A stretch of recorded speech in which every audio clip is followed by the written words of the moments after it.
how's it going? Welcome back to another M3DM stream.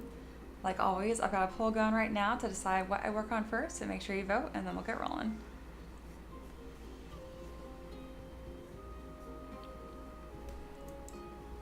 Like always, just kind of taking care of things on my end, making sure I've got my mic working, my timer set, all that good stuff.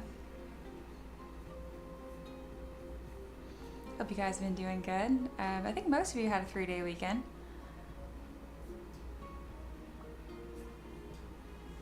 Wolf's here first, and of course my husband second. It doesn't count if you're just sitting right there, honey.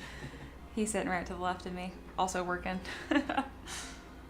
All right, the marionette construct is in the lead, and that is a brand new model. So we'll probably get started on that. Sarah's here as well. Hi, welcome, welcome. All of you guys are returners, so welcome back.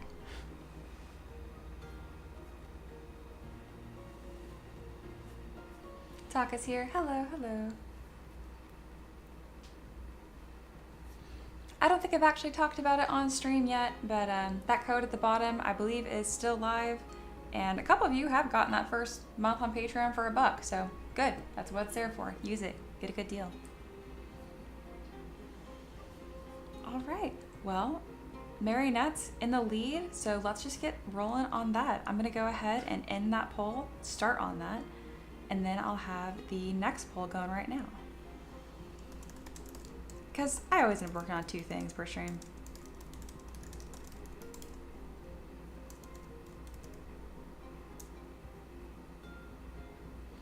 All right.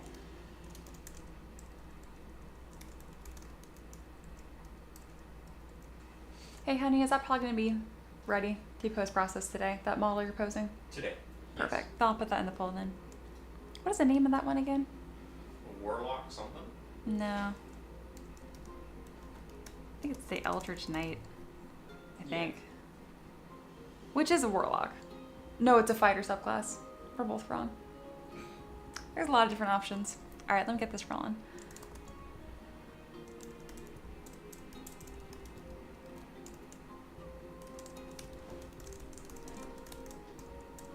I gotta make sure I put at least 3 options, otherwise y'all manage to tie up this poll every time. All right, I got 3 new options. That's for what I'm working on next, but as of now, you guys voted for the marionette. So that's what we're gonna do. Let's talk about this model. This is a neat one. So this is requested from Micah, I'm pretty sure. They've requested a lot of constructs like this, usually like porcelain constructs, and they always give me a little sketch to work from, which is real nice. So here you go, it's a sketch that they have. These little points they have drawn here are where the marionette would connect. So possibly you could even like thread some string to make this model look even more detailed. But yeah, it's just a really neat one. So I'm gonna be adding these lines here to make it look more like it's made of porcelain towards the end, probably after the pose. But as of now, that's kind of what we're working on. Let's get rolling. When Dahlia says, what conditions did you give the patron for this request? Or are you sculpting the construct with no strings attached? Yeah, no strings attached. Because I mentioned, like, it used to be a marionette, but it's not like a scour train piece. It is a full character. So it's broken free of its strings, and it is now walking around. Well, good question. Also, when Dahlia, I saw that, one, thanks so much for your support on Patreon, and I saw you put in your first request. I haven't gotten back to you yet, but I'm 99% sure it's gonna get accepted. I just can't recall off the top of my head. I usually like review Patreon requests and accept them like in batches, like probably every 4 days or so. So you can expect an official response from me today, but tentative response, yes, it's accepted. If you're new and kind of hanging out, I'm like, what is this about requests and all this? Everything that I sculpt here is a request on Patreon. People support me. They ask for cool D&D characters, either their PC or their DM. They want NPCs, big bad evil guys, all that kind of stuff. They ask me for it, and then I make it, and usually on stream. It's just a really good time. I get to do what I love, and then I also get to make a living from it. So it's a really good win-win. Alrighty. This is my initial ZPR that I kind of start from. Built this a while ago. And let's get this rolling.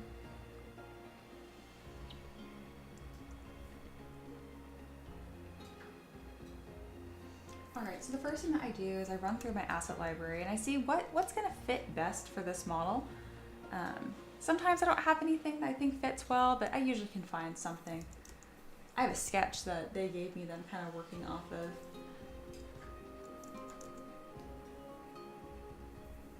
The other request on here, like that jester construct, it's requested from the same person, so it'll be in a very similar style.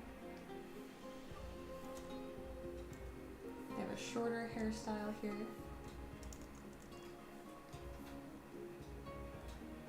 I work with this one, make sure it's more uneven.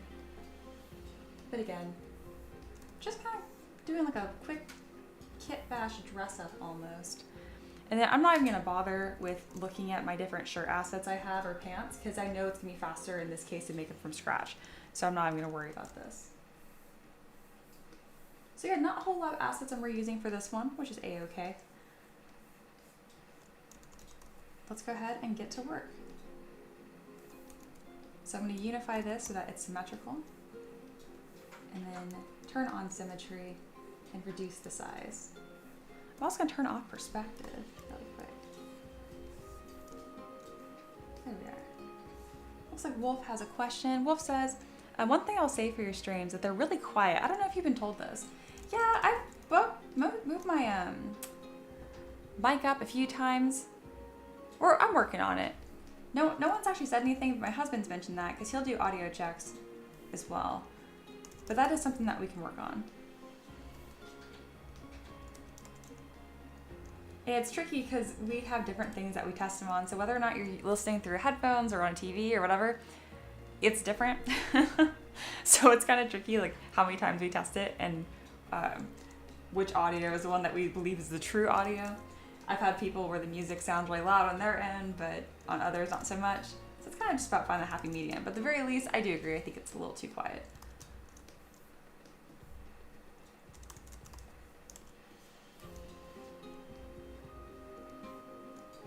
Sarah says, yeah, she compared us to babysitting older kids that were chill and she can leave us alone and entertain ourselves. This is true. Wolf says, I'm on headphones and I already have you on max. Oh my goodness. Yeah, that's a little too quiet. And yeah, Sarah, I don't think that they meant so much that I don't talk much. I think it's just the fact that it's literally just hard to hear. I don't know. That's so funny. On OBS, so this is kind of fun. You guys can see, the back end here. So you guys can kind of see behind the scenes here. So this is the mic readout. You usually want to be around this yellow middling part here, but you don't want to be going to the red. So it's already buffed. That's odd that your headphones are maxed out. I am going to look into it though.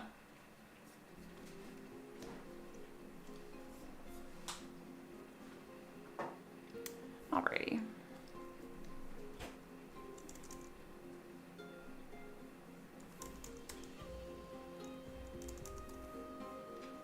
So what's fun about these assets I've already created here is that they're really easy for me to work with and edit.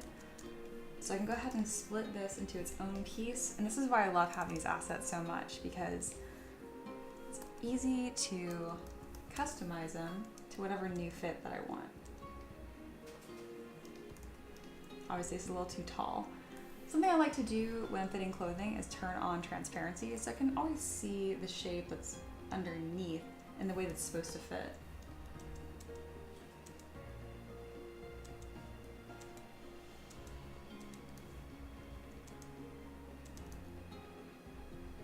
So I have quite a few creatives that hang out here. I'm curious, if you guys work on anything this weekend or, I don't know, just do anything fun in general.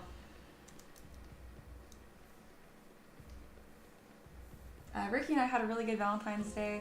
After the stream, we went downtown into Knoxville, which isn't the town we live out of, but we're close enough. And we brought Maverick around, it's our pug, and just walked him around downtown, and he just did great. We had a really, really good time. He did so good that I was telling Ricky, I was like, we need to bring Maverick with us more places. He's just such a good little autopilot dog.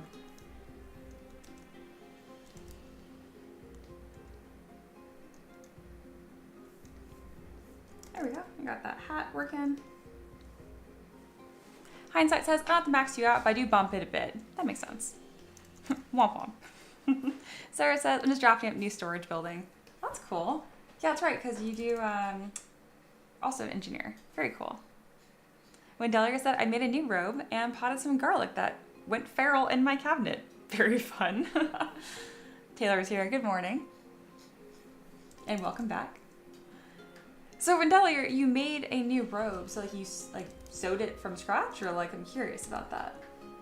Or is that like a 3D asset that you sculpted? Very curious. I've done a fair share of sewing, but not recently.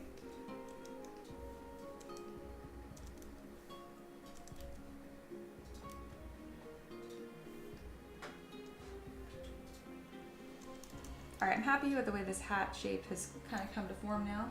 So I'm gonna merge that down. I'll probably fiddle with that a little more than I normally would, but there's not a ton of pieces for this model. So I think it's especially important that I take my time and that I like how each shape is reading. So I kind of did a trick here where I just duplicated the hair underneath. So if there's kind of two different layers here, I'm gonna play with seeing if I actually liking how that looks.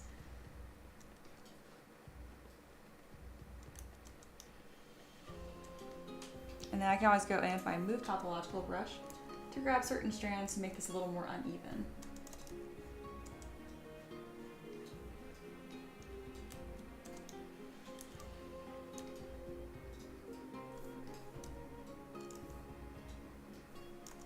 I'm gonna hide that hair blob underneath and see if I can just pull some strands out.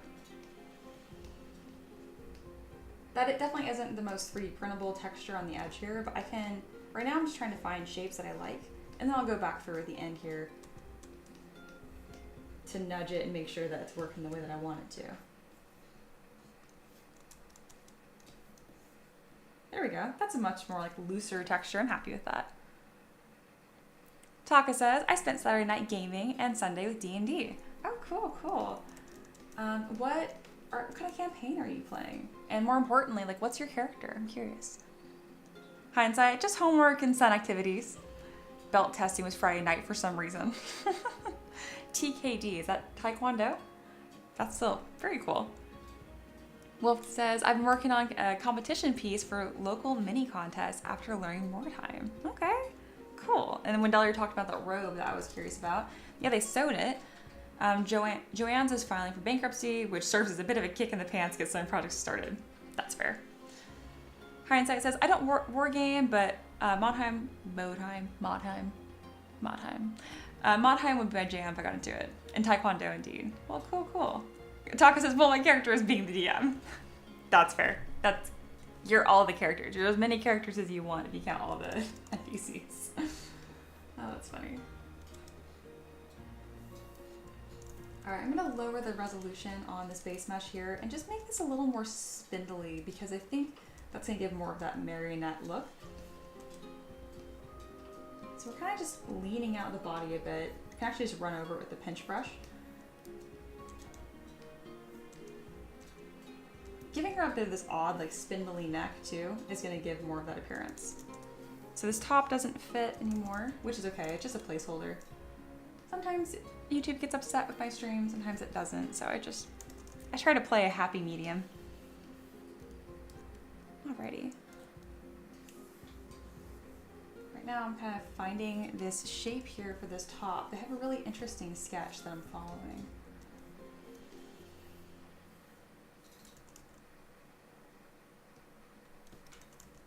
The marionette aspect really won't come in towards the end, so right now I'm just focusing on it as if it's a normal character. Mordheim, my bad. No problem. I was like, I stumbled on that because it's just one I haven't heard as much anyway, so don't worry about it. I haven't really heard much about it. That's something I'll probably need to look into later. Ricky and I played a ton of video games this weekend. We already have Game Pass on Xbox, so it was like $20 to play Avowed 5 days early. So we did that, and we've been absolutely obsessed with Avowed. And I just really don't have enough like words to say all the nice things about it. If you like Skyrim at all, you're gonna love Avowed, period. Simple as that.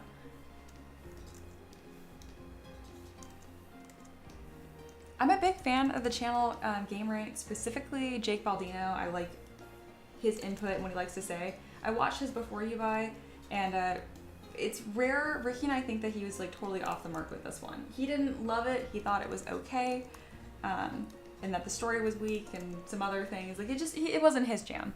But if you watch that channel as well, and if that Before You Buy made you think maybe it's not for me, try it. It's lovely. Again, absolutely adore Avowed so far. The world, just everything about it. It's just been an absolute pleasure.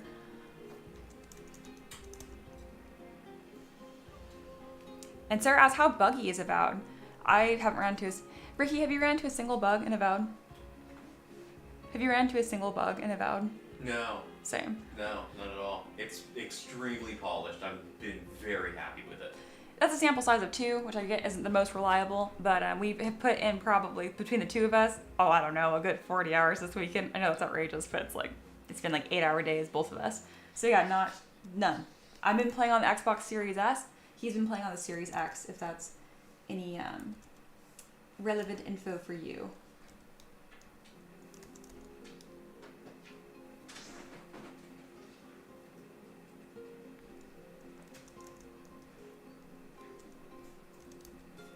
I'm smiling because I'm skimming through the chat, and again, it's been happening more in the last few streams I've done, like in this last week or so. The chat has kind of taken a life of its own, where you guys have your own internal conversations, and I don't feel like I necessarily even have to read them out loud. I can kind of just like skim and grab onto bits I want to talk about or not talk about, and it's awesome. It makes my job as a streamer really easy. I also like that you guys get along. I mean, other than the tailors fighting. Other than that, it's pretty tame.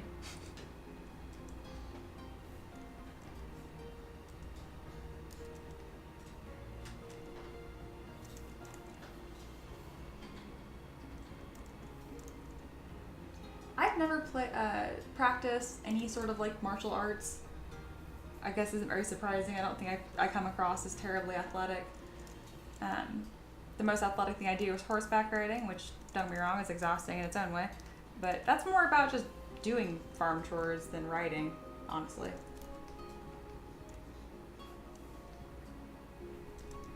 And that's because farm chores are infinite. There's literally always something that needs to get done. I say it like it's a bad thing, but it's like one of my favorite parts about having a horse.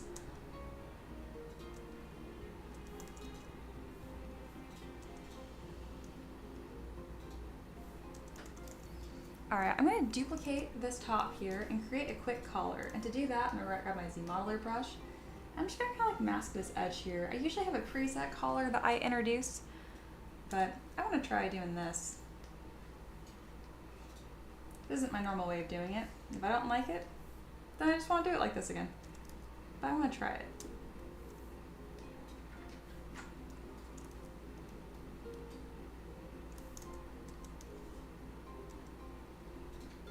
Hello is here. Hey, welcome. Welcome back. Hi, Insight and Wolf are having a great conversation about, looks like fencing that spawned, originated from Taekwondo. Good stuff, good stuff. I definitely never tried fencing. I thought, so as a kid, again, I grew up in the same town, so down the road, roughly from where I live, there was a fencing building, and like their logo was a fencer and everything. And I just thought it was like actual, or like fencing, like the sport. No, like they literally just build like chain link fences and stuff. I didn't find that out until closer to the time when I moved. But my point being, I don't think I'd even know where to go if I wanted to learn how to do that. I don't know how popular that is or how common.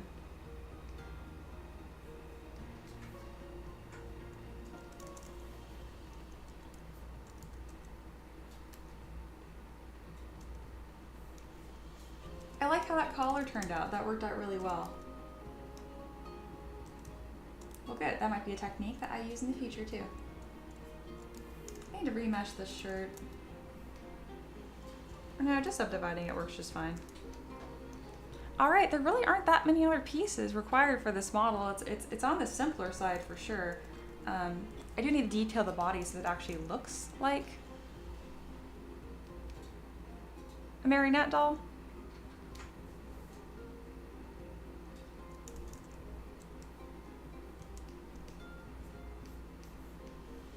And she doesn't have boots or gloves or anything like that. Real simple. All Alright, well we might as well go ahead and detail the pants while we're here. I use Easy Modeler brush to accomplish that using extrude and polyloop. I'm trying to not hide things every time I work on one piece. It's a habit that I do because I don't know, I just like things to be as simple as possible. But I know when people are just jumping into the stream, it makes it really hard to know what's going on. So let me just put a stamp right there. There we are. Oh, wrong body. There we go. Now everyone wins. Alright, I'm gonna put a nice band right here, and then it looks like he drew like stripes for this character.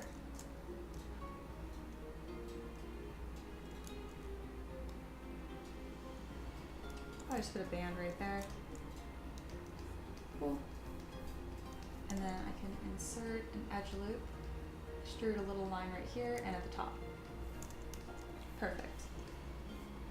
They're a little on the bulky side, so I'll make sure I refit them before I continue too much further.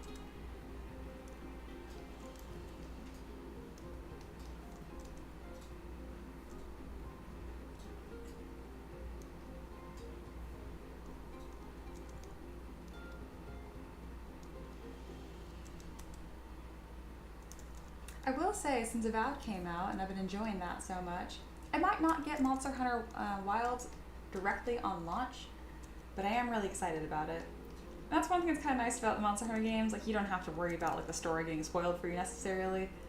I mean, they do have a main story technically, but they're not usually the most riveting or sensitive. It's not like you're really missing out.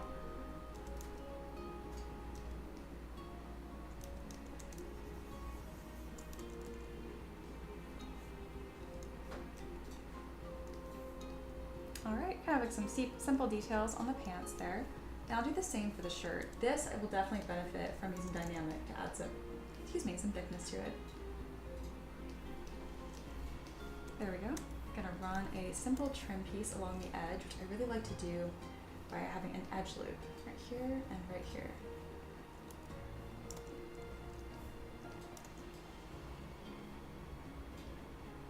Beautiful. And I won't do that around the top. Maybe I will. You know, I think this would actually look good with like a center line.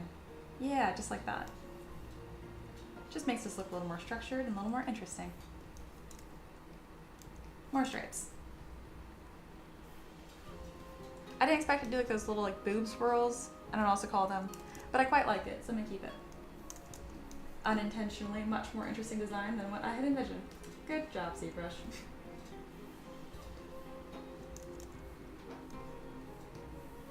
So usually when I add thickness using dynamic, I have the offset to -100, so that way it's extruding into the body only. But in this case, I actually do want the collar to build up a bit, so I won't do -100, I'll maybe do like -50. There we are.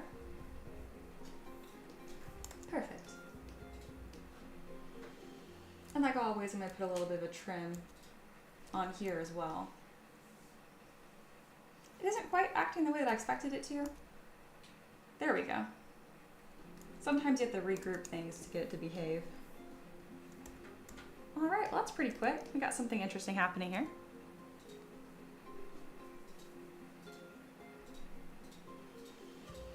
And then Hindsight tagging me, thank you so I can see my name. That's a really good one. Hey, I'm gonna put that out there really quick. I know y'all have seen our streams and stuff, but if you put @M3DM, it puts my name in orange. So when I glance over, I can see it really quickly. So feel free to do that. I really like that. Again, PSA to community.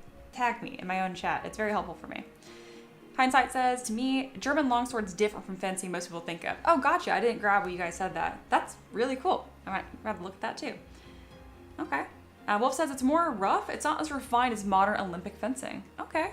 Hindsight agrees. It's easy to understand, but hard to explain. All right, so same, but different. I gotcha. And then Taka compares it to maybe the kind of fencing you'd see on medieval festivals, and Wolf says, yes, not always full armor or plate, but very similar. I think Ricky's actually seen this and told me about it before, now that I'm thinking about it. Very cool. Well, I like it. This is very, very on theme with fantasy and all that kind of good stuff.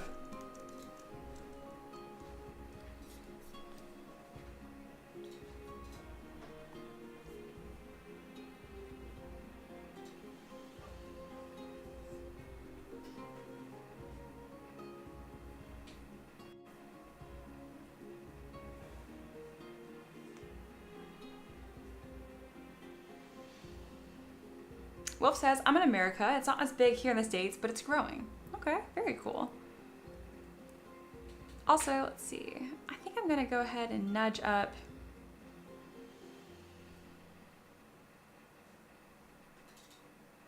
the volume on a couple things here, because y'all mentioned I'm really quiet, and I actually found where I can adjust that. I'm just gonna just nudge that a little bit. You guys let me know if that ends up being way too loud. Doing small adjustments.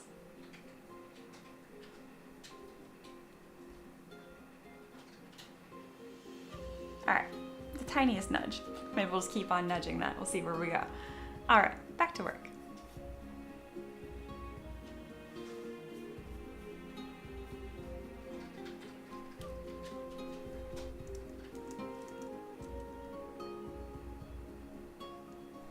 All right, I'm thinking I should probably wait to pose this model until I detail her liquid marionette, but I think that's also a really cool thing to show you guys on stream, so I do want to play with that a little bit. And I do need to make this marionette base too. So we've got a couple more things to do before we move on. So that poll that's going right now is especially relevant. Hey Ricky. He's got AirPods in. They work a little too good, so I can see what he's working on. He's about done. You guys happen to vote for the thing that he's working on right now, so we'll see if we catch up or not. All right, we're gonna use this dagger right here. Though it looks more like this, so I'm probably gonna reform this into a dagger.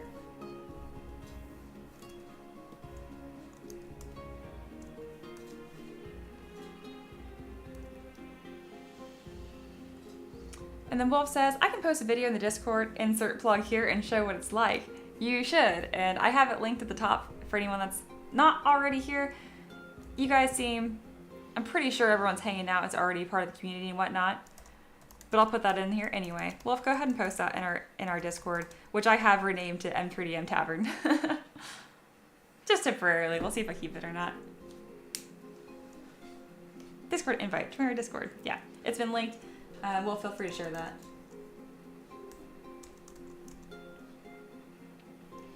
All right, so for this dagger, we definitely don't need, wouldn't quite be like that. I think we're gonna mix and match some pieces here to make a new weapon.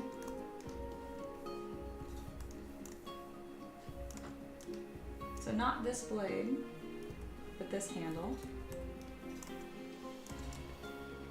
There we go. And there we go. And this is exactly why I keep all my pieces. Though this sword got a little weird, we can go ahead and fix that by doing mirror and weld across the, goodness, across an axis. I'll need to unify it though first. And I'll turn off perspective just to make my job a little easier. We're gonna do mirror and symmetry across the x-axis and the z. So it's obviously acting a little funny. So I just kind of keep moving around until I find where it should be. When did this get so bent? Goodness. That does look odd. Let's handle one problem at a time. First things first is that the polys on here are kind of distorted, so when I manipulate them, it gets mad. So we can fix that really quick by just doing a high resolution Dynamesh. It's a cheaper way of doing it, but it'll make it easier to work with. There we go. So that's why I'm not getting any of that distortion here. Now, as far as this goes, this is being very odd. I can kind of see how out of whack it is by, there we go. So I can tell it needs to go like this. There we go, that's looking a little bit better.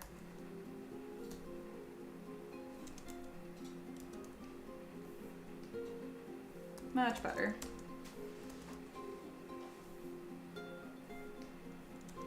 Kind of a funny way to do that, but if it works, yeah?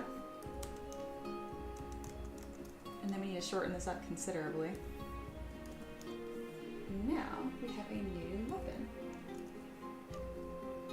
And then one that's not so goofy either.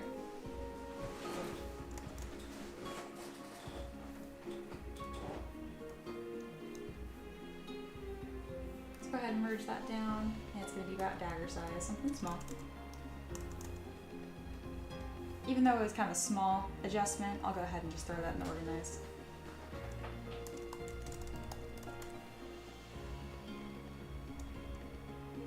Hello says, woo, I'm glad it caught on. She's talking about the fact that we're all kind of starting to call this like a tavern of sorts. And I like that. I might theme my UI on here look like that too.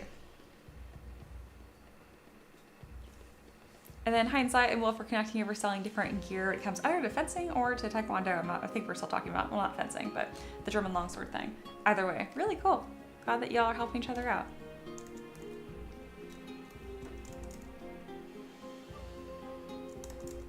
I had one of my students message me recently. They're actually selling a couple 3D printers, and they asked me like, "Oh, is it okay to mention that in your Discord?" Always okay. Same thing goes for this, even though it's a little more on the niche side. All right, we've got that other piece done, and now it's time to actually design that marionette structure she's gonna be holding. So to do that, I'm gonna go ahead and just construct it real simple like. Also going to throw a stamp here of this being more detailed because it's a nice little progress point.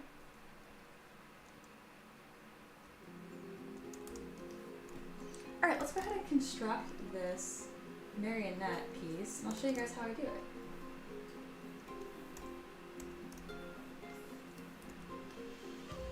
So I quite literally build it like blocks.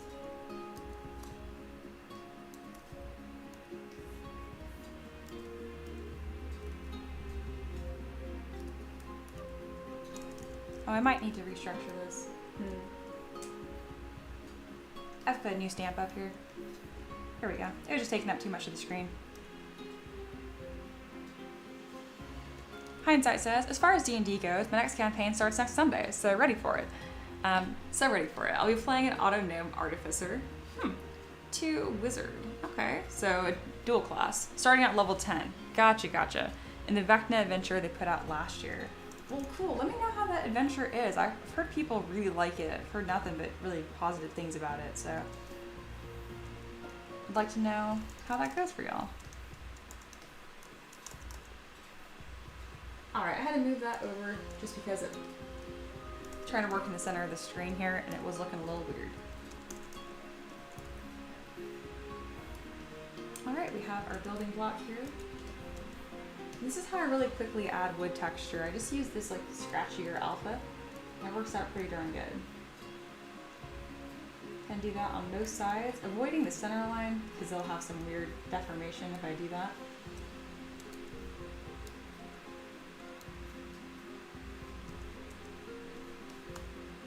It's really quick and dirty, but it works really well.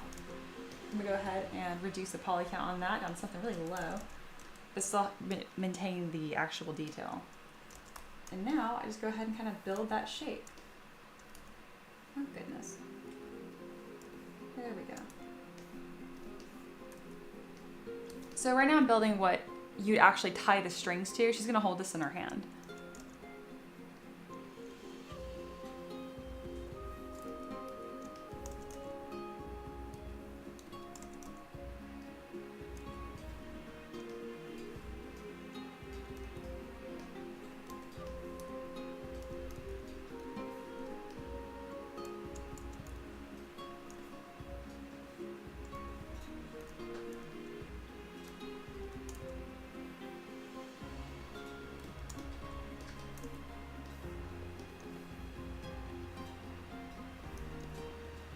And if you guys decide you want to support on Patreon and make your own requests, that you don't have to provide even this much information. He actually drew a sketch of the character and, you know, the exact marionette holder that he wanted. You could just say like, oh, I want something inspired by description of words. That also totally works. And hindsight says, I will do. I'm optimistically skeptical, so I've heard mixed reviews. Oh really? Everyone I've heard that actually played it loves it. This is where it's hard for me to be a player because as a DM I can fix the shenanigans Wizards of the Coast is putting out lately. That's very true. And then Cheese is talking about something we put in my Discord before. Honestly, I'm not sure. Hindsight says, maybe skeptically optimistic would be more appropriate. That makes sense. And I used to have much like pickier opinions until I realized I have nothing to lose by liking things. So I do my best to see the good in things, and usually that's a better starting point to then modify from. Taka says, oh, by the way, I just finished the Jinx statue. I'll put a picture in the Discord. Oh, that's exciting.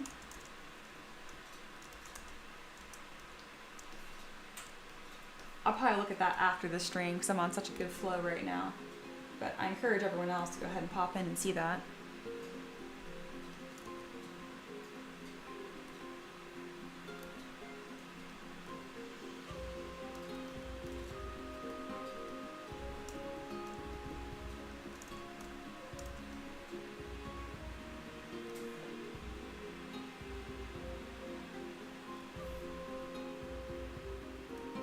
There we go.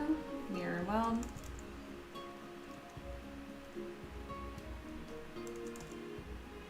And then Jay is here. I believe you're new. Hi, welcome. Jay says, I'm sure you'll DM like some appropriate changes to make the adventure good for your group. Absolutely. And I think, hindsight, you weren't. Were you the DM or was it someone else? I can't remember. So many of y'all jump back and forth between being DMs and players too.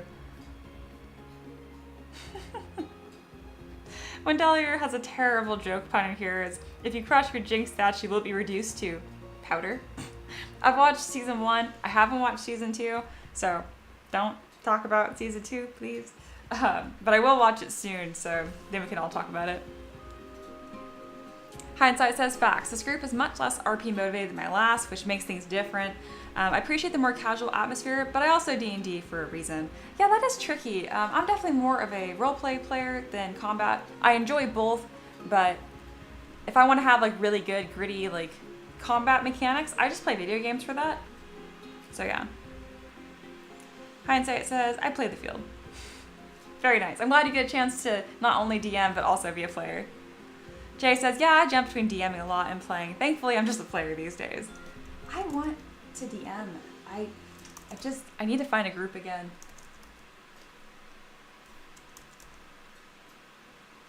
All right, so for an actual marionette thing, there are also holes on it, right? However, this piece is going to be really small. It's actually going to be in her hands. So I'm going to do something a little bit different here, since it's actually going to be about that big comparatively. Let me go ahead and show it. That way you guys are on the same page, you know what's going on. Flip it around. Here we go. So she's going to be holding it in this hand. It's going to be about this big. And just for context, these are all 3D printable minis.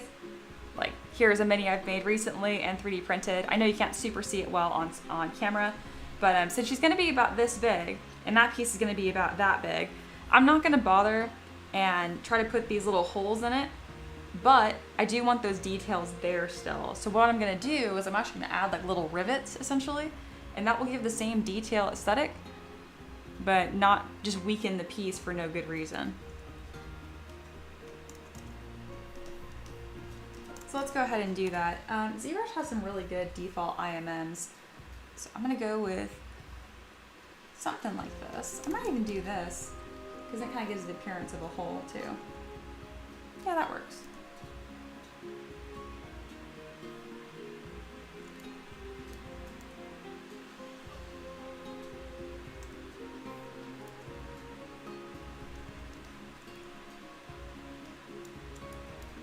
This might be too niche even for me to save into my asset library. Otherwise, I usually hoard things and just keep building. Cool, and I'm just gonna kind of recreate this the best as I can. I'll do a mirror across the z-axis later.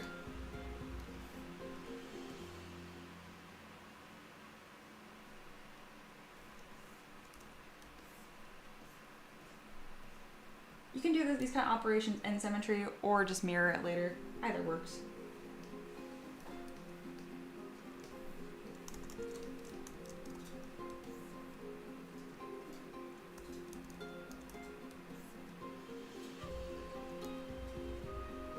I noticed a few of my students' names in the chat, so if you guys have any questions, let me know. I'm happy to do little demos on the fly too.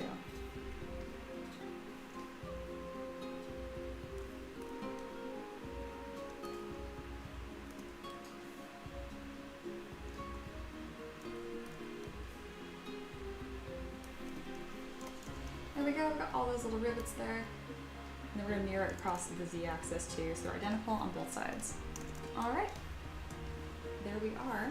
So now we got that piece completed as well. It's kind of a unique one.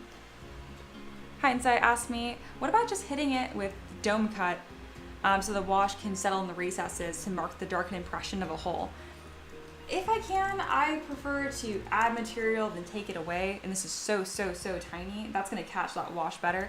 As far as a dome cut, I think you're talking about like a boolean, where I can just like subtract it instead of making a hole all the way through. Either works totally fine, but I think this looks a little more substantial and more interesting, honestly. Good suggestion though.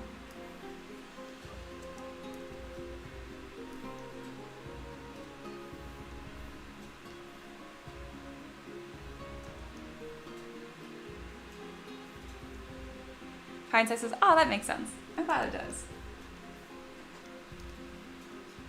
All right, so her eyebrows are not visible at all. So I can go ahead and just delete those.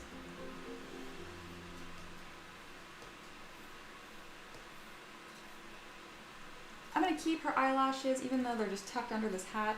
I'm gonna make them larger, just to make that as easy to catch as possible for paint. And then we'll do a little bit of work on her face to make it look a little more doll-like.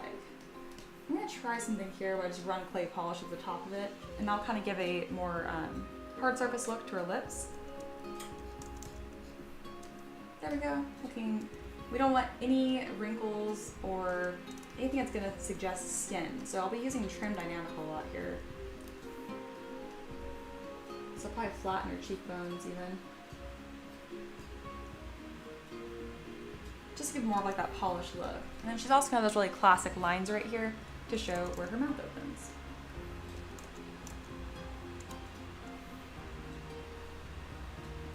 Gonna enable lazy mouse just so it smooths out my strokes. Yes, perfect. Alrighty. Wolf says, if the user wanted a dry brush, they'll catch the detail better. That's true, grabbing those edges. Hindsight says, get out of my head. Hindsight says, I literally started typing that, then figured I wouldn't bother because, you know, I talk too much. No, talk as much as you want. This is great. Wolf says, I think about modeling as a painter rather than a modeler, if that makes sense. I teach some people on painting. Oh, very cool. I'm always blown away at how artistic and talented you guys are. Like, I realize I do this for a living, but I don't know. It's just really cool to see you guys are also have your own things you're passionate about and improving on. All right, that looks a little disturbing, which is fine. Clay polish a little bit, and then inflate.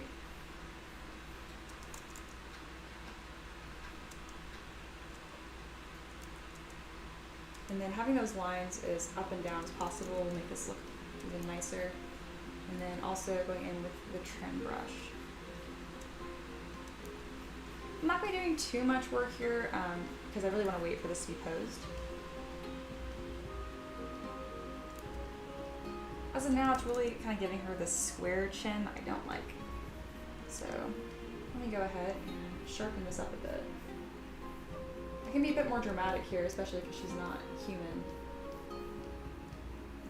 Yeah, I really want more of that like classic chin point.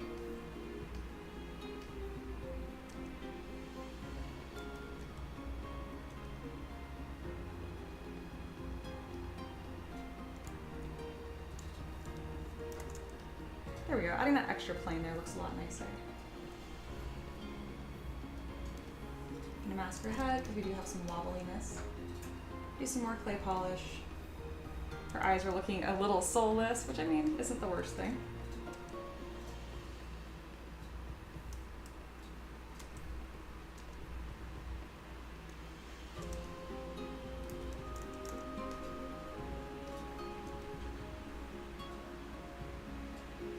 Now I'll use a pinch brush to bring these eyes down.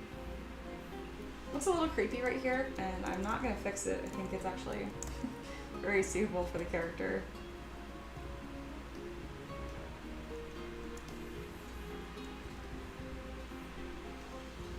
There we go. Kind of just mapping out what those features are gonna look like when I then put them throughout the rest of the model.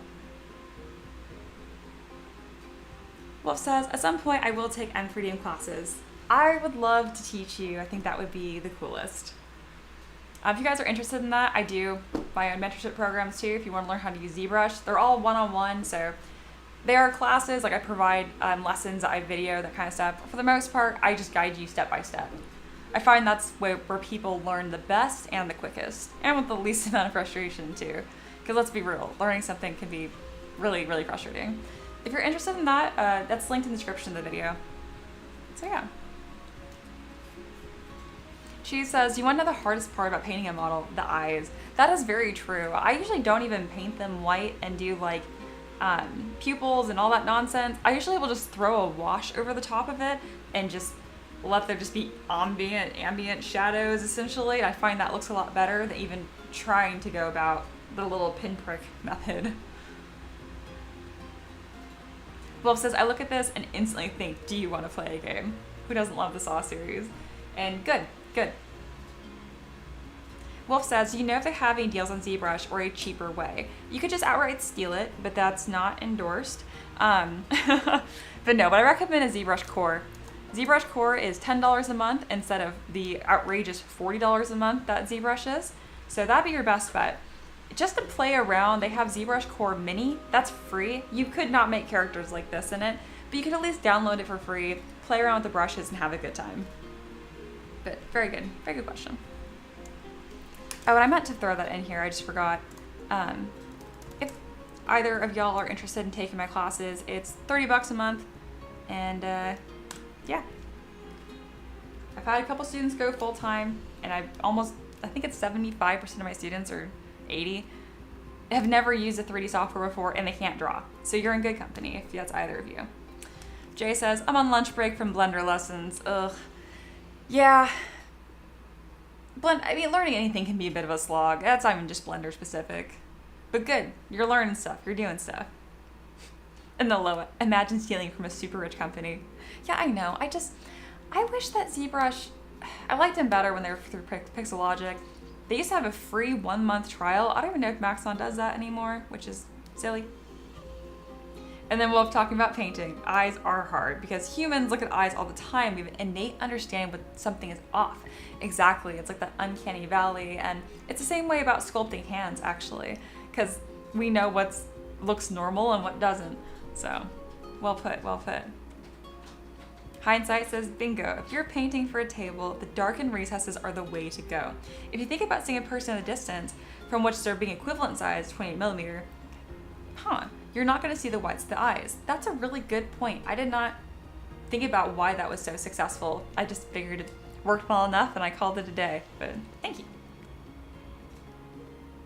I like it. Taka says, I'm just going to make every model cover their eyes. Problem solved. That could be a brand. That's totally an option. Taka, new brand of eyeless minis. That's absolutely a way to go about that. Right now I'm kind of just fitting this top to her body a little better.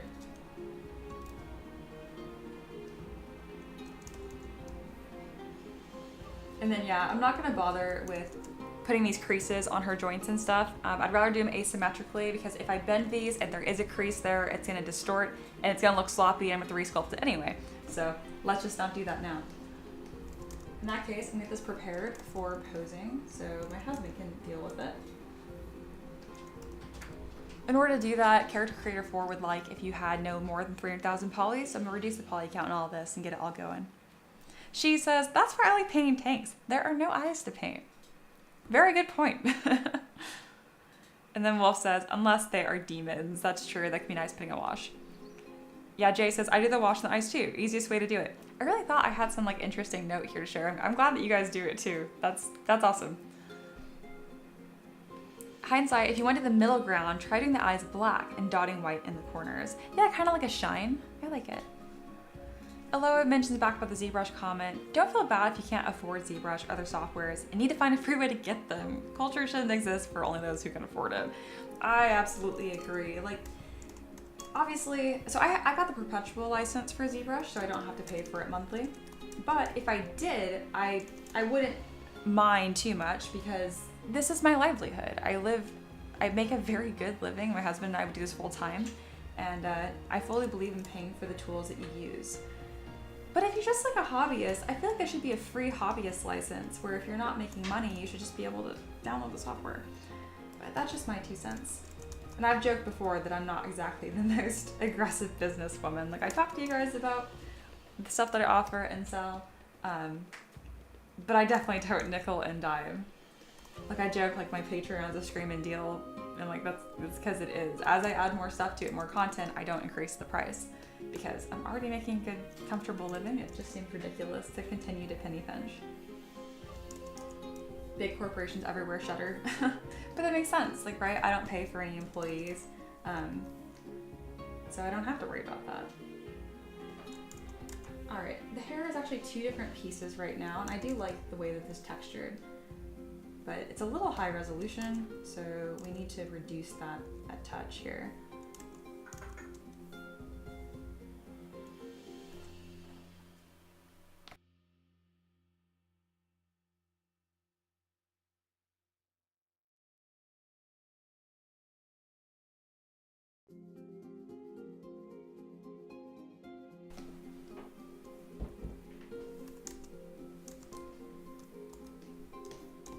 Alrighty, looking good.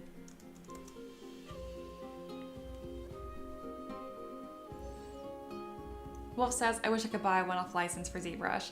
Yeah, I mean, it wasn't cheap when I did it though. It was 900 or something. But I mean, it's just one time, so there's that.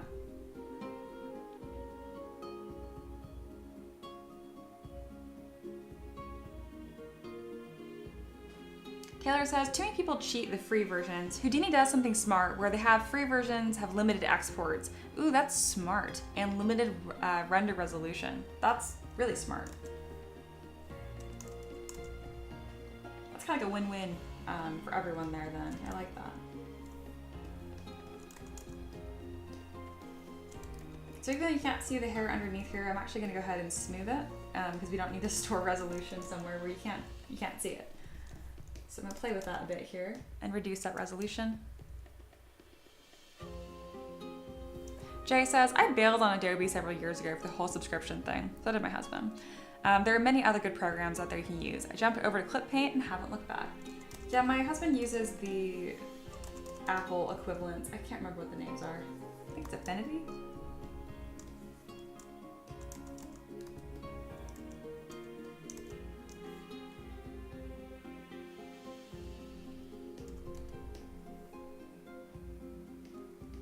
Alright, that looks good. And the eyelashes are weirdly high res and they don't need to be.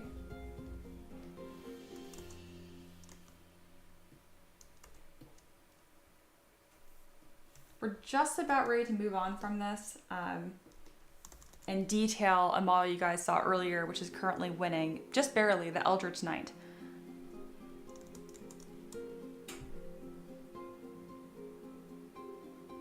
Aloha says, my shift at the tavern today hasn't had much netting. It's a cozy, tired day over here. That's a-okay. I'm kind of feeling the same way. Like, technically today is my Monday.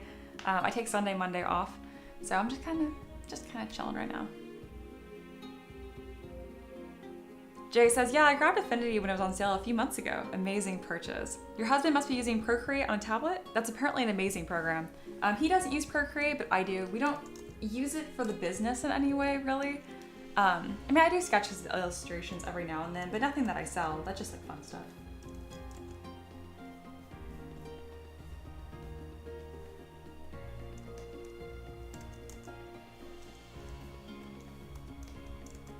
All right, this is looking pretty good. Let's check on the body. Doesn't need to be that high resolution. All right, pretty happy with this. And then the last thing you need to do is make sure that none of these have the same name, because that does cause problems as well.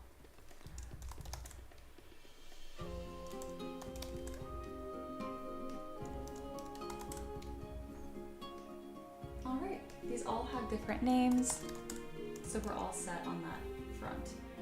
I'm gonna click on all low and then merge visible to double check or count. Oh yeah, we're way under, which I kind of figured. This model doesn't really have that many pieces. All right, we have a model that is not detailed, but it's very well blocked out, ready to be posed, and then we'll bring it back into detail. I'm gonna go ahead and save this under downloads. And this is our marionette construct. Awesome.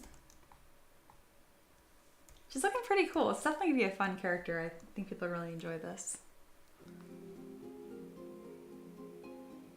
And then Lois says, also Mia, would you want to wait a couple weeks after Monster Hunter Wilds releases before putting screenshots in the Discord for spoilers, or do you not mind as much?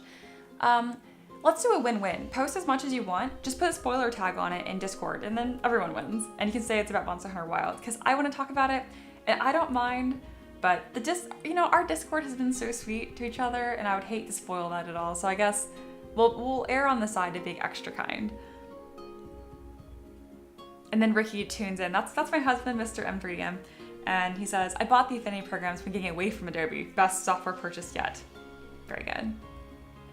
Taylor says, the eyelashes remind me of Tima from the Metropolis anime. I haven't seen that. I haven't heard of that. I actually want to look that up right now. I'm getting really close to my break anyhow.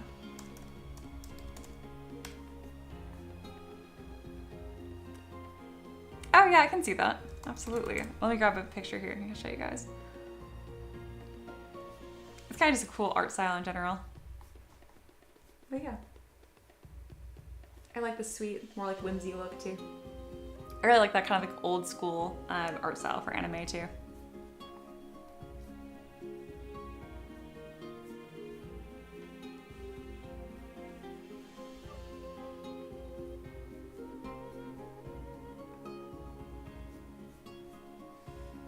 All right, I'm gonna download that file that Ricky just posed, and then we can get that all buttoned up.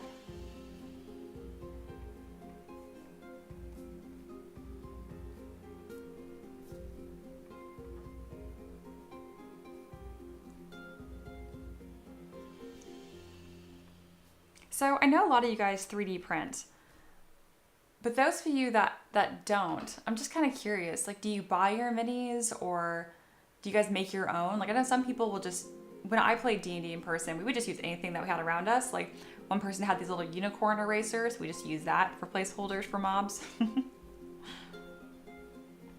kind of curious, yeah, for those that don't 3D print their minis, just where you guys are getting them, where you guys are using them. Sometimes they're kind of expensive, it adds up. I mean, I realize buying a 3D printer for hundreds of dollars takes a while before you break even on it, I guess, if you're doing it purely from a money standpoint.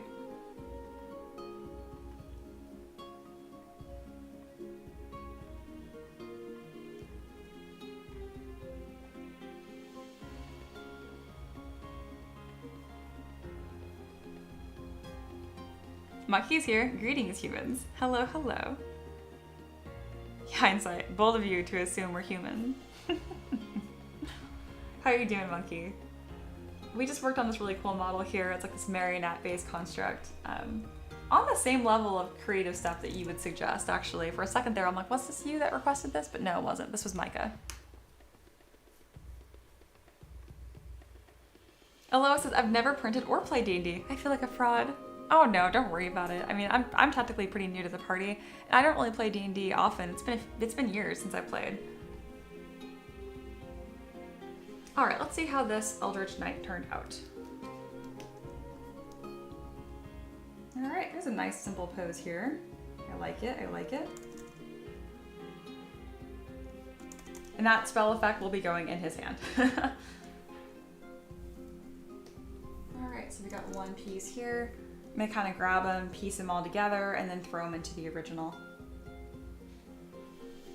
And here's our action pose. Yeah, what do you guys think about that? Oh, that's gonna be awesome. So yeah, we need some detailing here, some fabric folds, all that kind of stuff. But this is pretty awesome. I know the requester is gonna love this. All right, we have these 2 pieces now, and I'm gonna throw them into our unposed version, because every now and then stuff gets distorted, and it's easier to grab the original.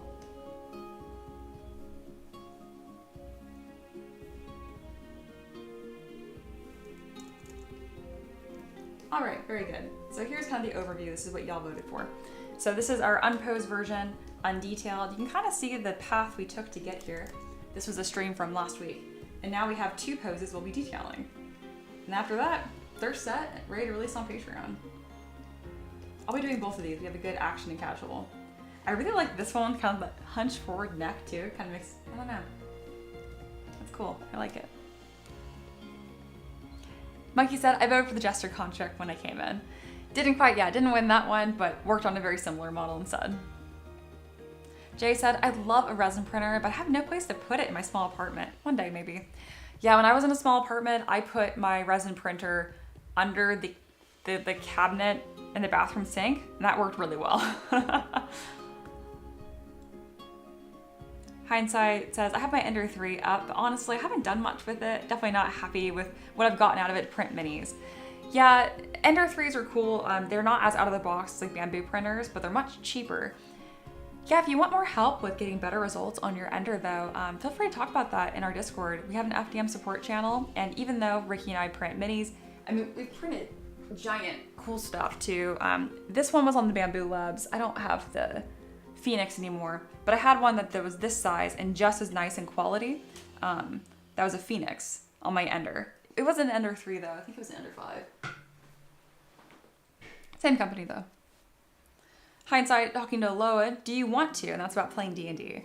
Aloha said, I did love Baldur's Gate 3 and was lucky to have Shadowheart actress say she loved my art, which is a life flex. That is pretty damn good. Very cool.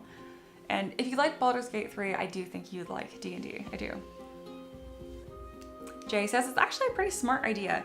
I'm not sure if it was talking to someone in the chat or me saying stuffing my printer under the bathroom sink, but it did work quite well. And most bathrooms have a vent in them anyway, so to be extra cautious, I would just leave the fan on all day, and I'd actually throw a towel at the bottom of the door, and then my apartment never smelled like resin or anything like that. So yeah, if there's a will, there's a way. If you have any pets, dogs and cats are fine. I used to have a bird, he passed away last year, but they're very sensitive to stuff like that. So if you have a bird, I would say no still, but if you just have other small animals, they'll be fine. Jay said, confirming, yeah, it was your idea about the printer being under the sink. Well, good, I'm glad that was helpful. Hindsight said, I tried to convince my wife to let me buy a Bamboo A1. Needless to say, I still only have an Ender 3 and the resin printer in the box. Okay, you gotta get your resin printer out of the box. They're so fun. They're so fun. Again, I know it's so hard to find time, but if you need help, just let the community know. We're here for you. Sarah says, I've been trying to clean out my garage for 2 years to get a print set up. I'm a bit paranoid about printing inside as a friend's cat got sick from printing inside. Huh, really? I have a hard time believing that. That's surprising. Hindsight says, hello, well, that's good enough. Read above. Alrighty.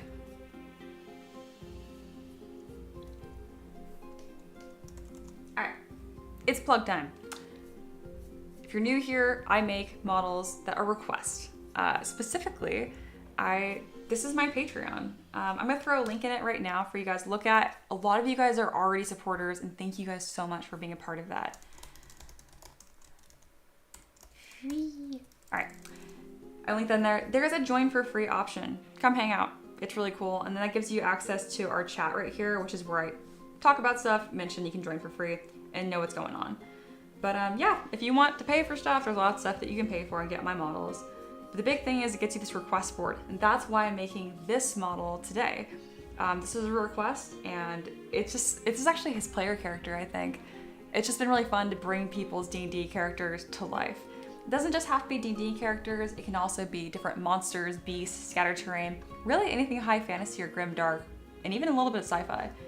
But that's the gist of what I do here. If that doesn't interest you, you just want to hang out for the vibes, absolutely do that. I'm so happy you guys are here. That's the full plug, that's what I do. Oh, my name is Mia. I feel like I don't say my name ever. M3D, I'm just short for Mia's 3D model, so. That's the full intro. Let's get to detailing this guy, yeah? I'm gonna do the action pose first, because I find it a bit more inspiring.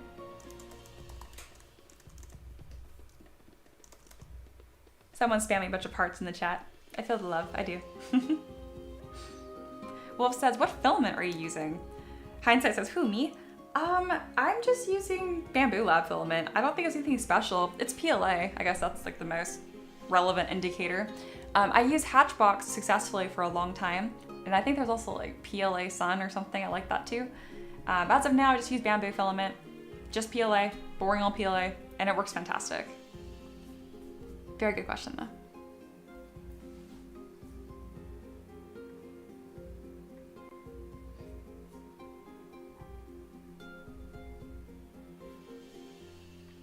Alrighty. And then Wolf talking, saying Sarah, sorry. The all caps is especially funny. Oh, and saying what PLA. She was definitely talking about resin, getting a friend's cat sick. There's no way it's from like PLA or ABS or anything like that. The cat person. The friend of the cat person.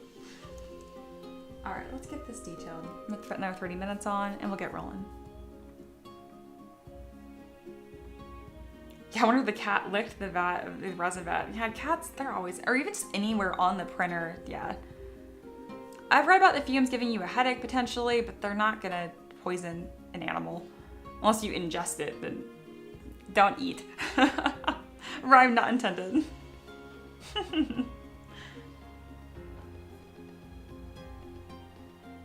Yeah, I appreciate you guys hanging out. I'm feeling fine. Literally nothing is wrong. I'm just kind of on the sleepier side today and not as super chatty, but you guys seem like you're just totally chill with that and I appreciate it.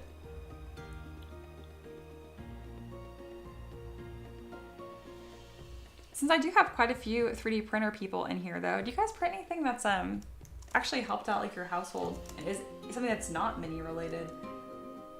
We've 3D printed a bunch of different hooks around here. Especially for like my hay shed and hanging up my tack for like my bridles and stuff for my horse. I found that to be really helpful. The jackets behind me on the wall, those are all 3D printed hooks too. Loa says, I've been considering a bamboo filament printer for years. I hope I can get that one. I recommend it. It's pretty amazing. Sarah says, it's a very delicate health cat. Oh yeah, then that extra irritation could absolutely push that cat over the edge. I'm sorry. Lots of underlying health issues, so she gets sick at the drop of a hat. And yeah, it was a resin printer. Yep, that's totally, I 100% believe that then. Woof. Well, I hope that cat's feeling better. All right, so right now I'm just taking my move brush and kind of just using it to smear things around so they are more accurate. And then I'll break these down to individual subtools for anything small that needs to get adjusted. Honestly, this is looking pretty darn good as is. Maybe his head got a little too far nudged over. We'll just make that neck muscle bigger. But yeah, we're looking really good. Oh my gosh. Pete is the guy who requested this. He jumps in the stream sometimes. He's gonna love this. The big thing that's standing out to me right now, it's not detailed, are these pants. So we'll kind of just detail, oh, put his pants back on. Okay, we'll kind of just detail pieces as I feel they need it. Because a lot of this is metal anyhow, so it's not gonna need very much detailing, if any.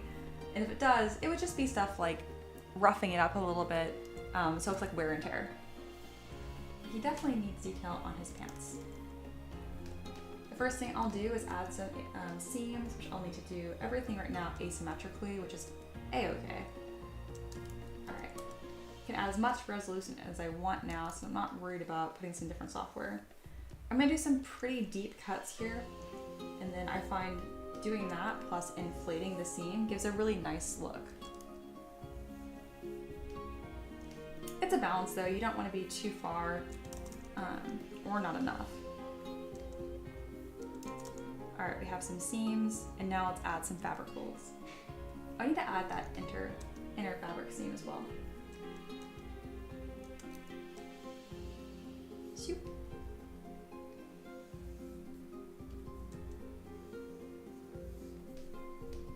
I like to exaggerate these seams a lot too. It just makes them really easy to print. All right, and now we are ready for fabric folds. These will be some pretty quick and easy ones. I'm gonna use a standard brush plus lazy radius enabled. And really anywhere where fabric is going to meet or pull apart, you put a fabric fold. So right here is a really easy one. There's always gonna be fabric folds around the crotch. Depending on how thin the fabric is will depend on what kind of fabric folds you're using. I do this kind of like just generic fabric fold size for a lot of these where I'm like, it's just like a general leather.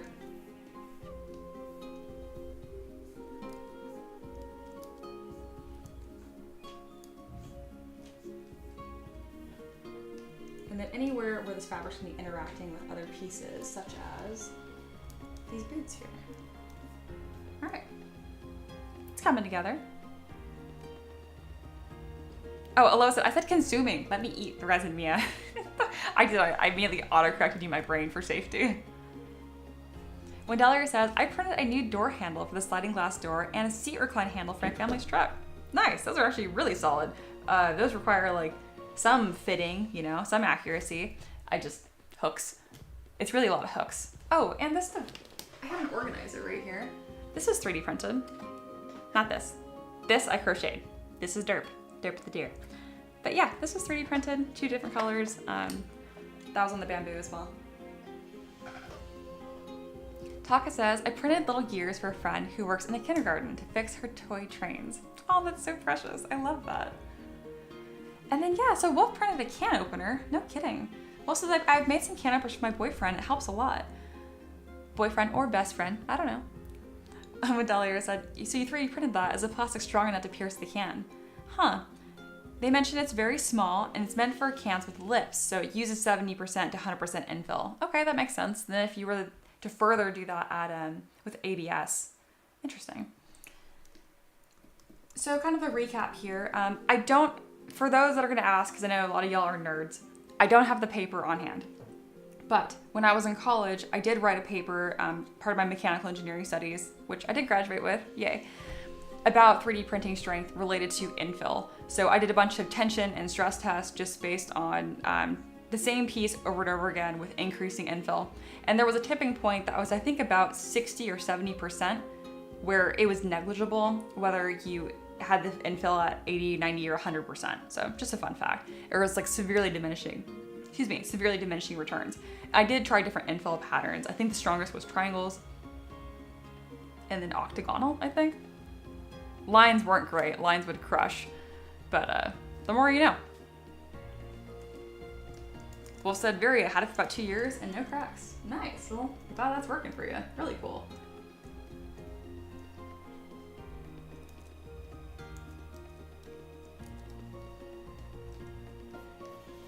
I would be happy with my like 3D printing purchases, even if it was just to print like toys and minis. But it is pretty cool that I've been able to print stuff that's useful too. Not that minis aren't useful and essential.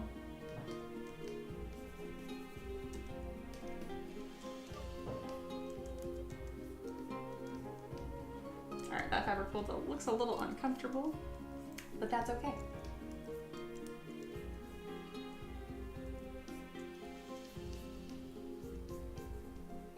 So right here especially, you're gonna have some folds in compression because they're right here above this metal boot.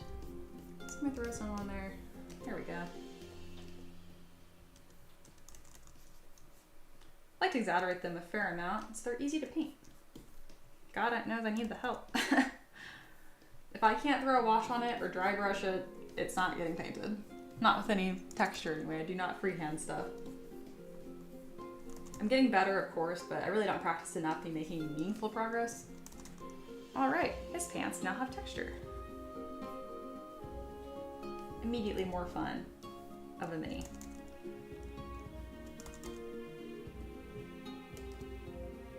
Hey, Blaze is here. Hi, welcome back.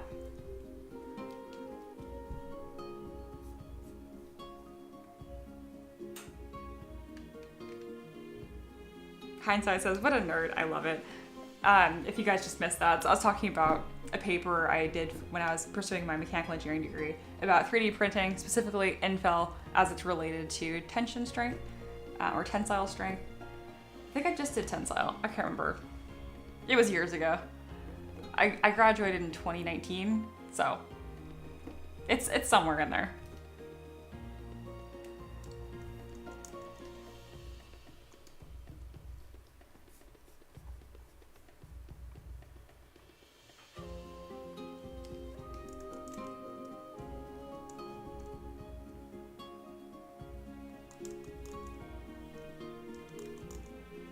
All right, I'm gonna go on a brief break here. Oh, Alyssa's made to see in Discord we got Corey to sculpt again. Yes, I'm so excited about that. I'm gonna go on a brief break here, and I'll be back in about 10 minutes, so I'll see you guys at 1:30 p.m. returning. Thank you guys for being here. I'm having a great time. I'm gonna get some water, and we'll keep detailing this guy.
I'm back.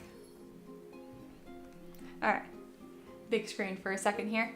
No real updates. It just feels like a big screen moment when I come back from break. It's been a really good stream though. I'm gonna stream for at least another hour. I want to finish this and the other pose too. So get both of these finished, ready to export, all that good stuff. I changed how I do stuff on Patreon a little bit here, where I'm making so many models where there's not enough days in the week to release every day. So instead I'm just doing like these big packs once a week. And I think this last yesterday, I released 7 in a day. So yeah, I want to keep up that pace. I want to get through as many requests as possible.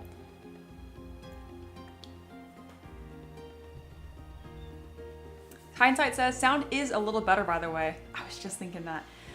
Could still use another nudge, but definitely better. Amazing, because I was just gonna ask that. Y'all are on the same page, I like it. Hey, Nerd's here. Hi, how you doing? Welcome back.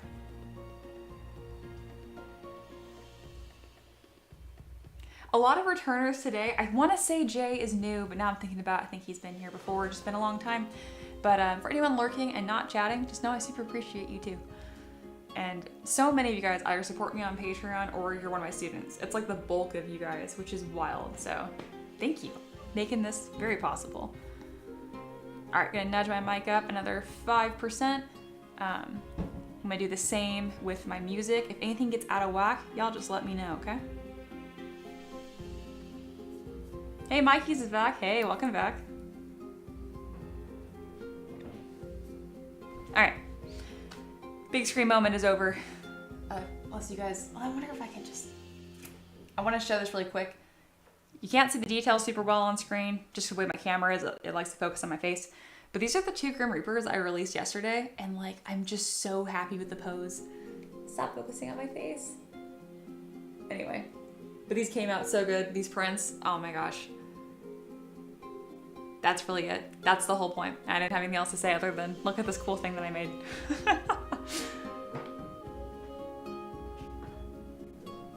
All right, it's a small screen time. We're getting back to work.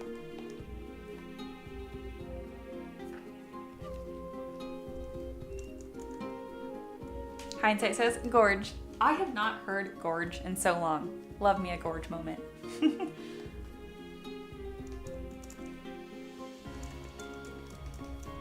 If for some reason you guys are gorgeous, it's just short for gorgeous. That's it. Hindsight says, pride in something you made is the point. You're right. That is the point. I joke about it, but I am serious. I am like my own biggest fan.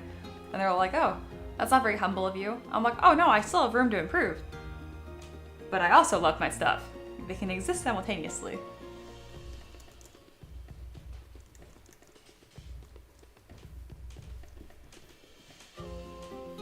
Alrighty, so we detailed that, looks good. Let's keep on moving right along. I don't think this is gonna take that long, actually. I need to stop hiding his pants. I don't know how that keeps happening. Stay on. Alright. It's just a frisky character, I guess. Jokes. Alright. There's a little bit of weirdness here with his armpit. Let's go ahead and put that away.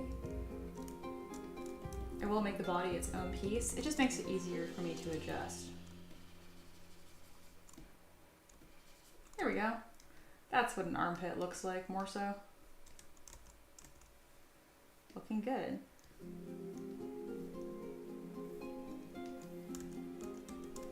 You know, I have so many creatives that are hanging out here, so whether you consider yourself a creative or not, if you've made anything, that makes you a creative, by the way.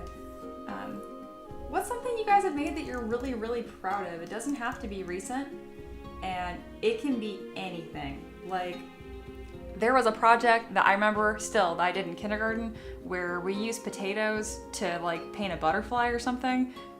I'm still proud of that. It was like such a fun project and it came out way better than it should have. It might also help the fact that I was 5 at the time, so maybe my self-critic was super small, which is a good time to be, you know? Aloha says to Nerd, well done on those potions we modeled, was cool to see it all come together. Yeah, so Aloha is referring to a assignment that Nerd worked on. That's part of my mentorship program. And they crushed it. They just did a great job. And that's fun for me to see as a teacher too. So I reuse assignments between y'all as needed, but I've actually made a lot of these assignments new just for Nerd, actually. It really just depends on what that student is needing and what level they're at. And Nerd's been at this really weird, like, in-between level where they're picking up stuff faster than my average students in fundamentals, but I don't know if they're quite ready to do full project work. It feels like throwing them to the wolves. So I've created more of like these intermediate assignments, which is then gonna in turn help all my students. It's kind of cool.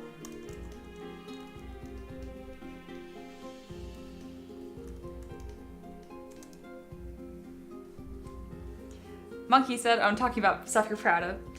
Monkey said, I made a child once. He's 9 now, but I'm pretty proud of that creation. Great answer. Probably the best answer we're gonna get. Nerd said, I'm printing a plastic frying pan to actually cook with for work project. I won't be eating the food. I was gonna say, I mean, if you seal it, I guess it's fine, you know? That's really cool. Hindsight says, my thoughts exactly, Monkey. I haven't been in the creative space for a long time, but legit, nothing will make me more proud than that little bugger. Oh, you guys just like love your kids. That's like a really sweet answer that is maybe a little more on the literal side than I was expecting, but like beautiful nonetheless.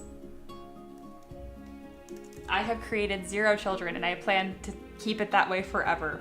That's just not something I've ever wanted. Although it says, my Silent Hill Pyramid Head fan art is my favorite because it's my turning point as an artist going to 2025. Yeah, that piece was like such a symbol for you, Aloha, and just something in like your art brain unlocked. You can see it in that piece too. I'm honored to have been there to see it happen and been involved in any way. I think you give me too much credit. I appreciate it, but you did all the work. Blaze says, what was that other program you put last week's model through? Oh, Mesh Mixer. It's archaic. I don't think it's even supported to download, y'all. Oh, I found it. I'm gonna throw the link in. I'm not like supporting this software, I just happen to use it. But there you go. Aloha says, also thanks guys, my answer now seems so lame compared to a literal human being created. I felt the same way. That's why I was like, well, I'm not gonna do that ever. So back to my potato project when I was 5. Not. It doesn't undermine. It's all valid. Hindsight says, nothing wrong with that, Mia. There is a lot of freedom in no kids. He brings me more joy than anything else ever, but also more anguish. I think that's really well said. I do. I've never had kids, but it's pretty obvious. There's so many like make or break moments. Not in like messing up your kid forever, but like in yourself. I mean, it's tough. A really dear friend of mine has a son. He is lovely. He turns 3 this year. And she never planned on having kids, but you know, things happen. And it's been tough. And she's talked to me a lot about, you know, I mean, she's always going to keep her child. She's not going to like just put him in a fire station. But it's tough. It's so tough, and there's nothing else quite like it. The hardships aren't the reason why I wouldn't ever want kids, though, actually. I mean, I guess it contributes, but it's more than that. It's not like a super deep answer. Some people will be like, oh, my genetics are bad. I got great genetics. You see these teeth? No braces. They were just straight. For real, though, my teeth are ass. Like, I get cavities all the time, and I floss every day, and I brush. I'm very particular about my teeth. And my dentist was just like, yeah, you just got weak teeth. But they're pretty. But anyway, point being, what else did you guys make other than children? Aloha says, does having a kid count as you being a living 3D printer? Kinda. I like it. Einstein says, well, not from my end. That's fair. I'm assuming that you were not the wife then. Aloha says, great job on those humans, though, guys. I'm sure they came out great. Love me some positive energy here.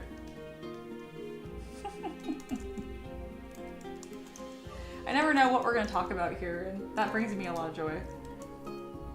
I don't stress about topics repeating. I think it's fun to have the same topics with like different groups of people kind of cycling in and out here.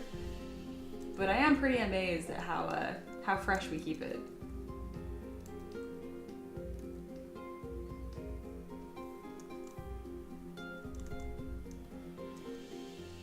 All right, we're still working on this armpit hole. We're getting better. And I realized like how important can an armpit possibly be? More than you think, I swear y'all. It's the little details that really make this all come together. Like the back of his hair doesn't touch his head right now, and it's driving me crazy. Touch. There we go.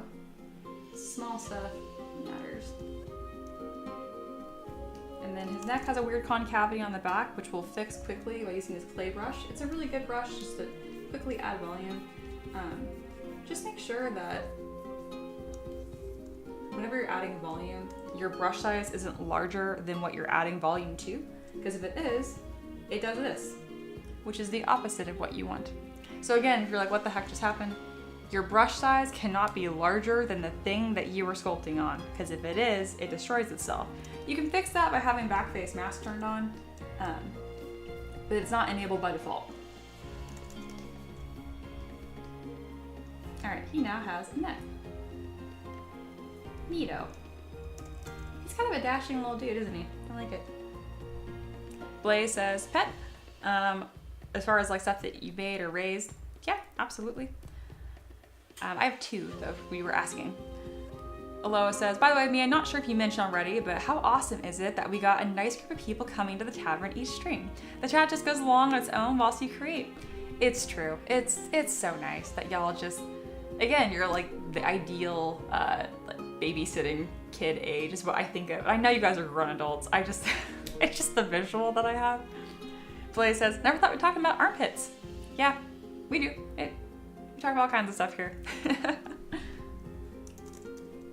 Speaking of Blaze, if I remember correctly, you're the person that's going to be going to that ZBrush seminar, right? I can't remember what you ended up settling on, if you got the full version of ZBrush or not. And I'm also curious when your seminar is. I'd like to just know how that goes, you know? Keep us updated if you don't mind. It's one of those things that you've talked about it enough where I feel invested now, and now I want to know how it goes.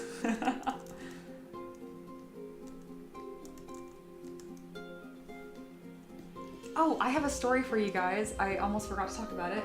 So on Valentine's Day, we took Maverick, my pug, walking downtown Knoxville. And he is a cute, people were like, oh, he's so cute. I'm like, he's a pug. He looks a little bit like a goblin, but thank you guys. But he was a hit. People just loved him. He's got a really good personality too. And there was a woman that really just like glued on to him and was like, oh my gosh, your dog is so cute. And she gave him some pets. It was great. And she was walking along with her boyfriend. After she like interacted with Maverick, she took like 4 steps away from us and her boyfriend got down on one knee and proposed. It was just really cool to be like even tangentially part of that process. And I joked that Maverick blessed them. He's also kind of a sneezer, so he's a little literal on that.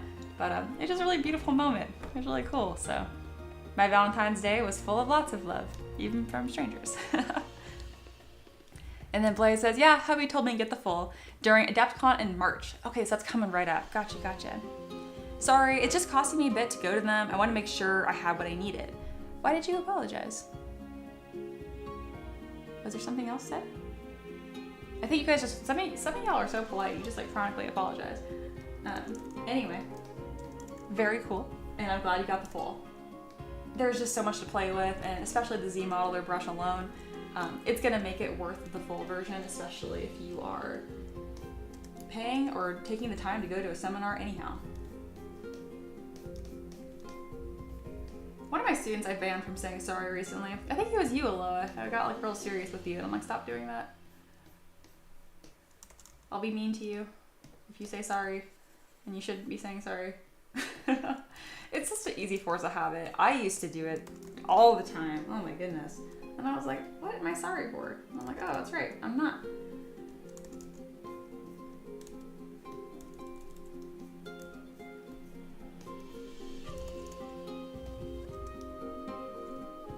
Alright, this little piece here got a little funny, so we're going to rotate it. I grab my gizmo, mask that appropriately, do a little rotation here, and then use my move brush on a really high Z intensity just to nudge it over. And there we go. Perfect. Beautiful. Taka says, insert random Canadian joke about apologizing. Oh yeah, that checks out. But I guess it is more of a cultural thing too. I don't know. I grew up in California, and now I'm in the South in Tennessee. And yeah, no apologizing. Monkey says, I'm sorry, I haven't done anything yet, but this is preemptive. No. Aloha said, oh wait, I skipped a couple things here. Wolf says, working, coming in and out, but always nice to be here. Always nice to have you here, Wolf. Blake says, I'm always doing that. Probably about apologizing. I get you. Aloha says to me, if you had to host your own seminar, Mia, what would you build or create if you had an hour? I would probably create an animal of some sort with like one armor plate on it. So I'd probably do like a bear because I could show a lot of different fundamentals and cool silhouette and posing. I could show some stuff on the teeth, and then maybe like a breastplate or something, like an armored bear. Because again, there's so many different textures there. But then bears are kind of like big cubes, honestly. They're much more square-like proportionally. We think tall rectangle when they stand on their feet, but they really are more of a cube. It's a little more forgiving for people to follow along. The proportions aren't so strict. So they can try different textures, not have to have a meltdown about proportions, and then do some armor texturing as well. Blaze says, hey, is that spell coming out of his hand? That might need a bit of work. Looks a bit of a blob. And then this, what? It's so not done. Blob? You have fine definition for a blob. I think it looks awesome. And then Blaze says, Aloha, say sorry now. Aloha's like, yeah, I am banned now. Blaze is also a southern girl. I guess I can't say also because technically I'm too new. I don't know how that works. I don't know when I get upgraded to that citizenship level. Wolf says, there is Marmalade Dog, which is a local RPG event at a college for everyone. Oh, in Michigan. Really? That's cool.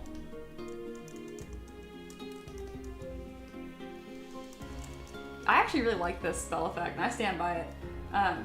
I think that all these swirls and stuff, you can paint them as a shadow or you can paint them as flames pretty easily.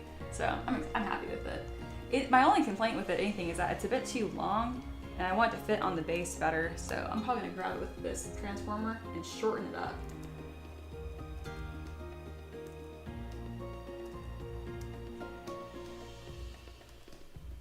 There we go. It's going a little more upwards than I wanted it to now.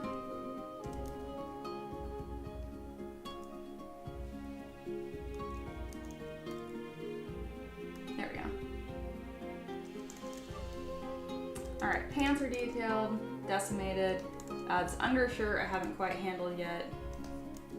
So I'm gonna go ahead and do that. I'm gonna crease it, divide a few times, and then I think it'd be nice if this just had a really simple under tunic-like look. So I'm probably gonna texture it like light leather. Run some seams down the sides. I might even add some belt buckles. And then for that light texturing, I like using Dam Standard and then coming in with this alpha. It's gonna be pretty on the light side. This is something that you just have to get good at by practicing to know what's gonna show up or not. And this is definitely pushing it on that line as far as 3D printing goes. But this will catch and it won't be perfectly smooth. And it's just a little nice something to make the model look a little more interesting. And since this is gonna be more of a leather, I'm gonna want some small, sharp fabric folds too.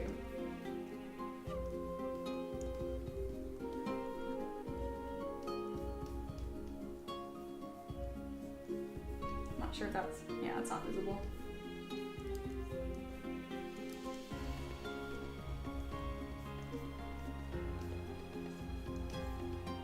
There we go. Kind of showing that twisting motion that's happening here too. It's more on the subtle side though. Sarah says, Northern Plains born and raised. No way to say sorry too often. What? It undermines what you say though. Like when you say it, to me, if you preface everything with sorry, it's just like, I don't know. I guess it's just something that, like growing up, like my dad always got that out of me too. Just like, it kind of comes across almost like like it's a filler. That makes sense? And then Blaze says, sorry, I think you might need to taper the ends a bit. No, I think I know what I'm doing. I think I like how it looks. Not worried about it. Aloha says, is that Farmer Werewolf on the pole behind the feminine incident on the stream? No, that one, Ricky wanted to trial in Character Creator 4 to see if he could deal with the digitigrade legs. So we'll kind of play with that. And then, yeah, Sarah says, yeah, that's a feminine wolf. Yep. Taka says, Aloha, you mean the male werewolf where Miyake's trying to tell us it's a woman? This is also true.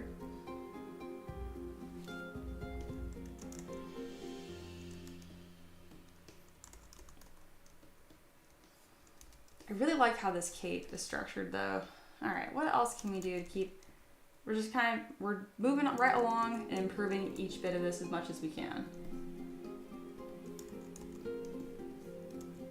All right, so this, it's really important that when I crease it and subdivide, that I'm looking at some of these angles here. They'll kind of get this little like glitched polygon that will happen if some parts are creased but not others. If I see it, I'll show it to you guys. It will cause like the smallest 3D print error. It's nothing that's gonna cause an actual problem, but something that your slicer might complain about though.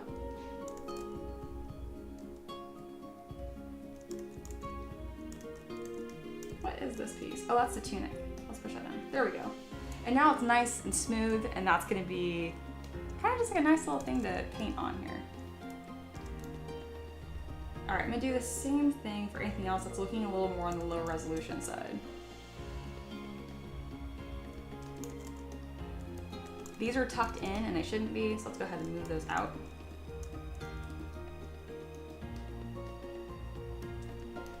Perfect. Again, some small clipping issues aren't the end of the world, but if you have a bunch of them, it's just not gonna look as nice.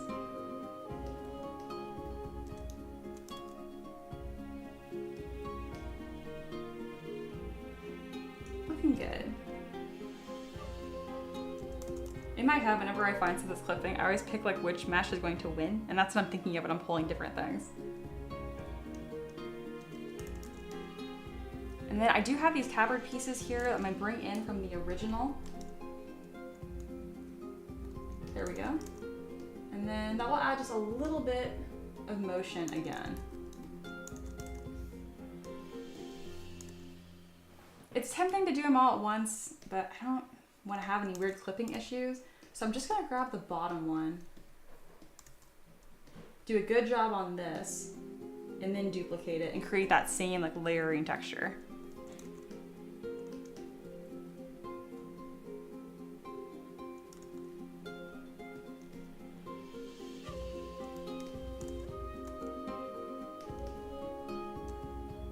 All right, maybe grab a line. There we go. Keeps going to a point. There we go. Oh, I haven't clicked apply. So that's a fun thing about when you are using dynamic subdiv, if you don't click apply, it's just a preview. It doesn't actually exist. I clicked right next to it and thought that I hit it, but not quite. And that is why it wasn't letting me model on it. Now that I caught that, we're all set. There we go. And then I think this would benefit from some lines for the top, kind of add a different texture here. Just something real quick and easy. There we go. And then of course I'll add some fabric folds too.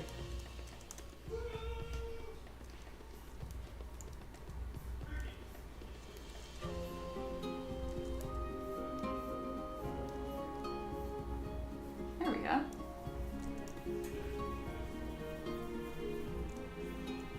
Perfect. All right, I think that piece is done.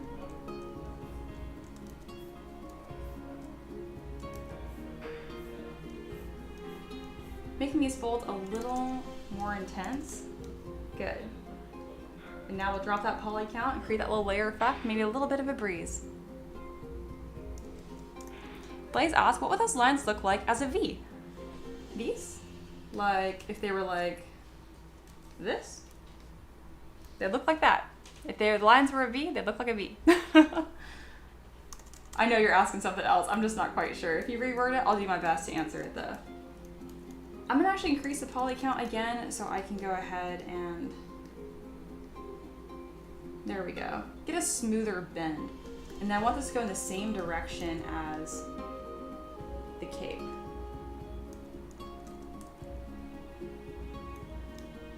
There we go.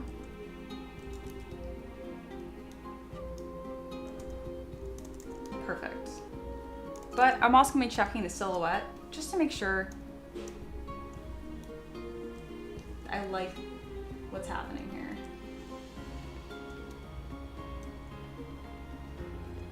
There we go. I'll make sure it's still reading clearly. Absolutely. All right, still making improvements. We're still working along.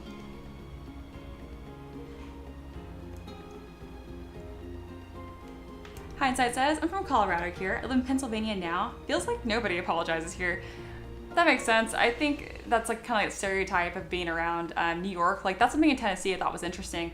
I thought people would have stronger opinions about, I mean, people, they hate Californians here, but not as much as they call them Northerners. I'm like, Northerners? I'm like, Chicago? That's what's directly above us. They're like, no, like New York, that area, which is interesting to me. Blaze says, if you angle them so they go down to a V, they look okay like that though. Blaze, you got this like way of wording things that, I don't know, maybe it's like that, I don't know, bittersweet, southern sweet kind of thing almost going on here. I know you mean well. I do. I know it looks okay. Thank you. Hindsight says, I think she's saying to mirror the shape on the bottom of the breastplate, Mia. No, she was talking about the folds here.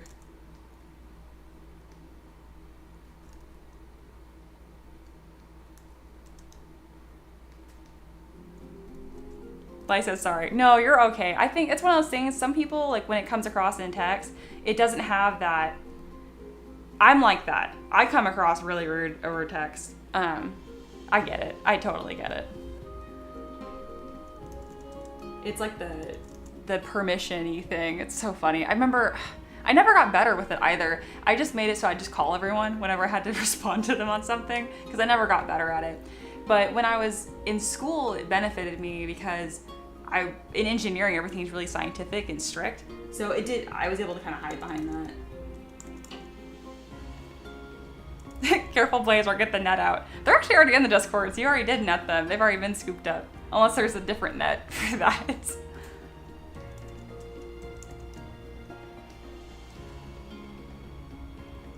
Alright, we got one layer here.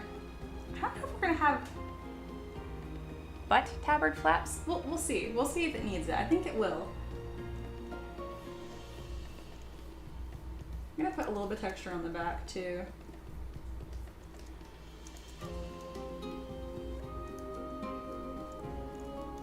There we go.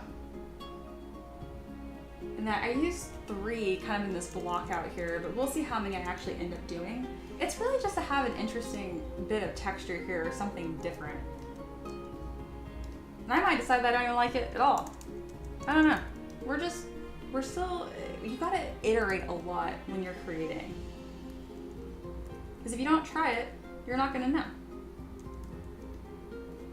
You never want to get in the habit of saying no.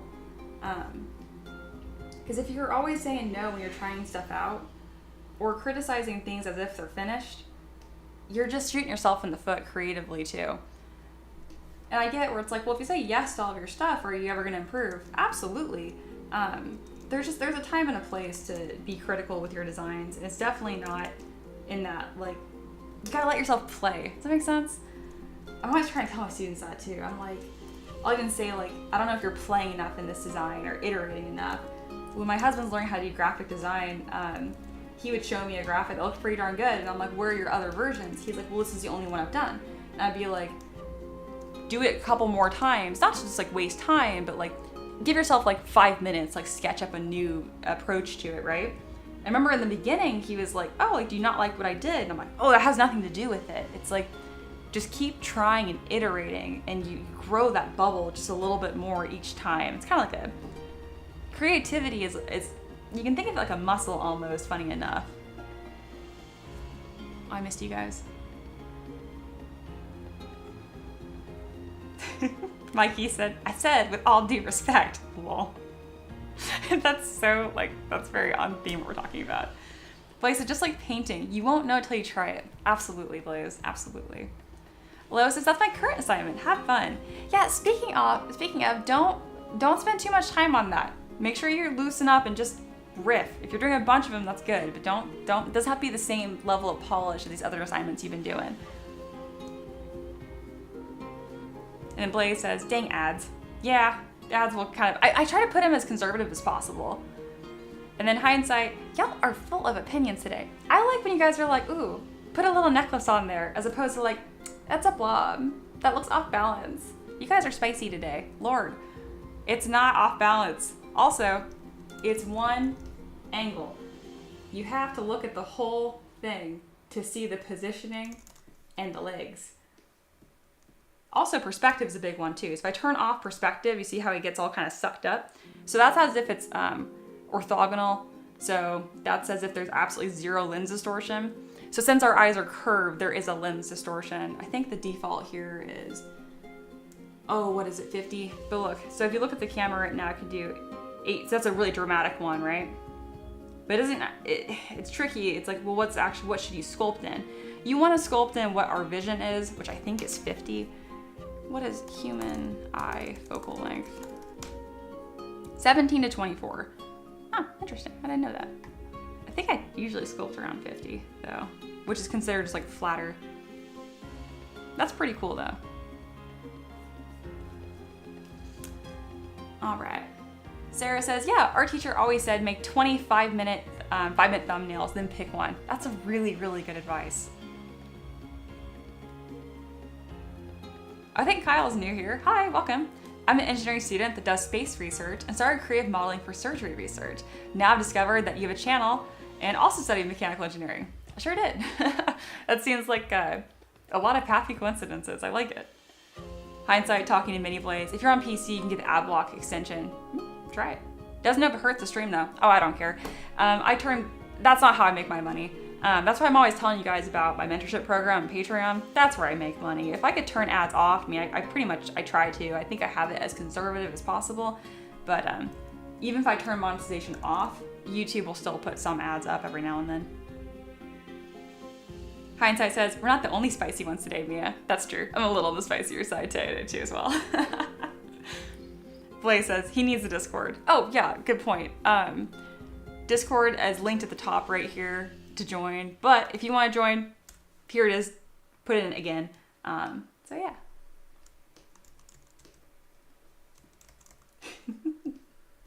I do like that I can just be so literal and straightforward with you guys. It's nice.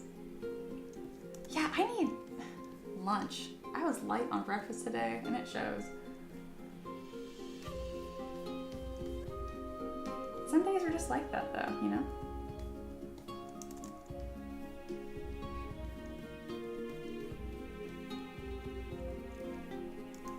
I think it's the fact that I haven't seen the sun in like a week, which for here, I don't know, for me it's a long time. I'm used to seeing it more. We're actually supposed to get some snow in a couple days, maybe like 1 to 3 inches, which is a ton for here. I'm really excited about it. The first time I was kind of nervous because I wasn't sure how my horse would do in the snow. He did just fine. He actually really liked it. Our dog hates it, but that's kind of go figure. He doesn't have a very thick coat. I probably wouldn't like it either.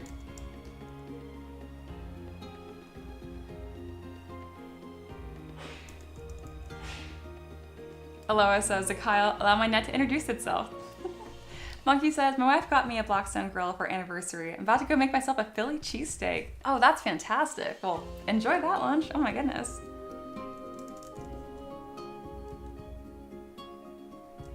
All right, I think we're about set there.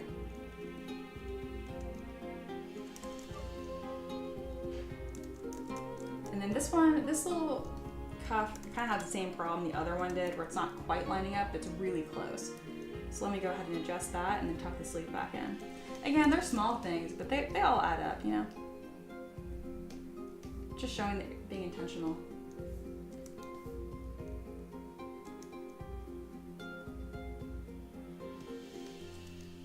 All right, I'm pretty happy with how this cleaned up and all those little fine details coming in.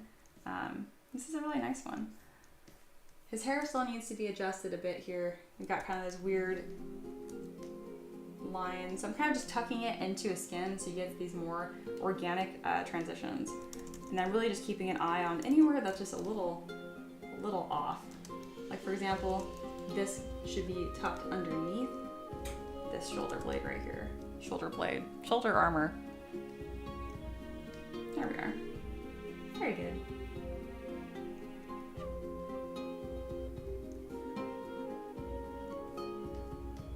And then another thing I'm doing here is just checking for 3D printing stuff. So the design doesn't benefit if this piece of shoulder armor is just hanging off into nowhere, right?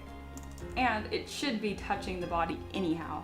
So it's just looking for stuff like that. But if there is going to be a large, small, unsupported overhang, it needs to like elevate the design in a meaningful way.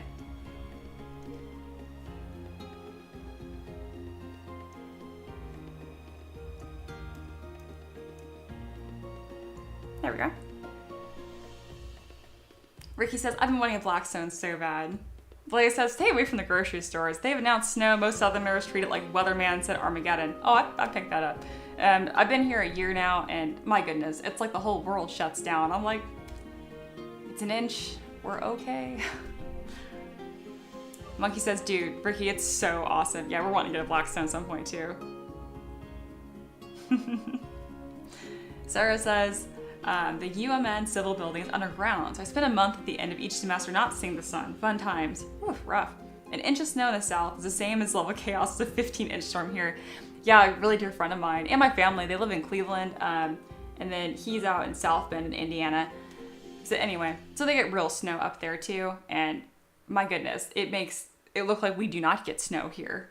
I think there was one time he got almost like 2 feet over the course of, it was just barely more than 24 hours. It was insane. Granted, that was even more on the high end for them, but still, mind-boggling. Hindsight says, our friend has a Blackstone. As a designated chef for get-togethers, definitely has pros and cons. For some stuff, it's amazing, but I definitely want to replace my great girl with it. Okay. Aloha says, I'm from the UK. You guys get sun? That's pretty accurate. And then Blaze says, no, dusting in the south, folks treat it like a blizzard. Yeah, I think everyone's agreeing with that. That's what we're all saying. Hindsight says, in my area, we get about the same amount as you, Aloha. Yeah, I've been lucky. Everywhere I live has been really sunny. Even like East Tennessee, it's very sunny. I think, goodness, what is it? Where I live in California in the valley, it was like 300 days of sun a year. Out here, it's like 280. I mean, it's darn near the same.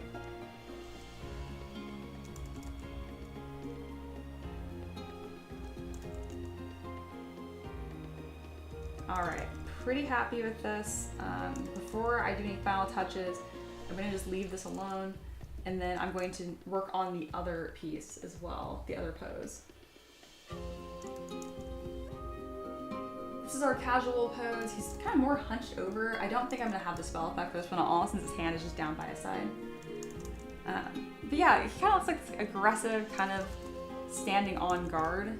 I need to scoot his feet under him a little bit. Other than that, this pose is looking pretty darn good. I'm just gonna go ahead and make this staff its own piece. That way it doesn't deform when I scoot this around. There we go. And then I also want to have this other really cool pose we worked on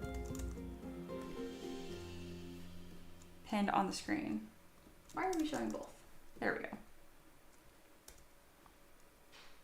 That is such a strong pose. I'm really happy with that. Cool. I might need to pivot him at the hips, lean forward a little bit, but it might not be worth the effort. I might just make that a note in the future to improve poses. Yeah, cool. Cool.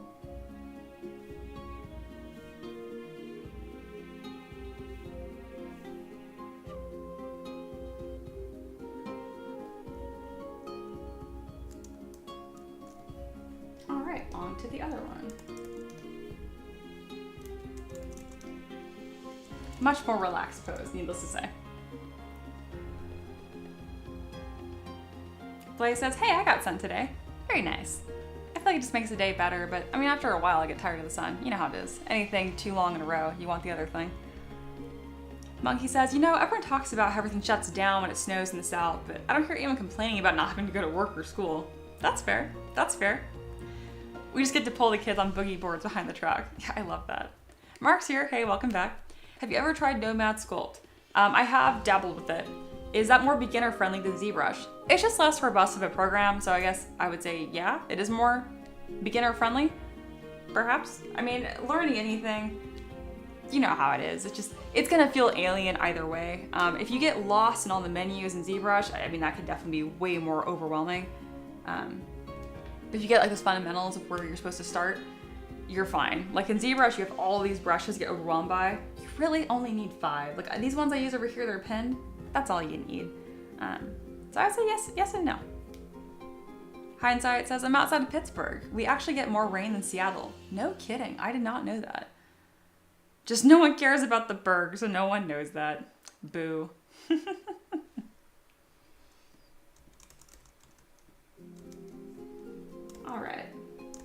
time to start moving things around.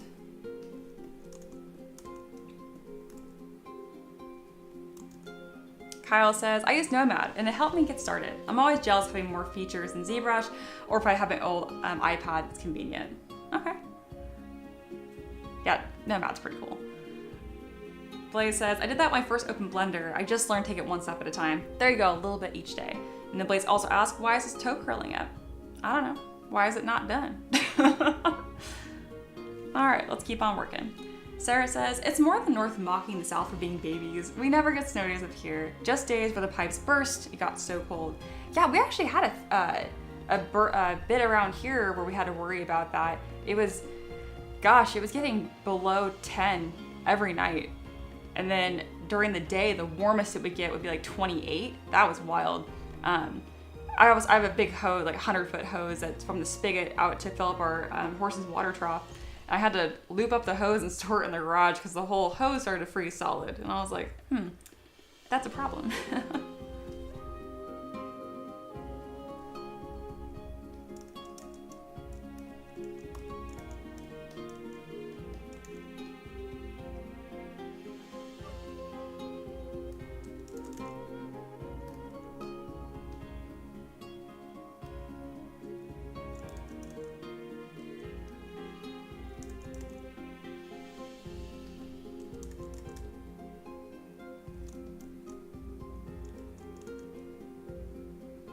And then Blaze says, yep, always drain the hose after you use it.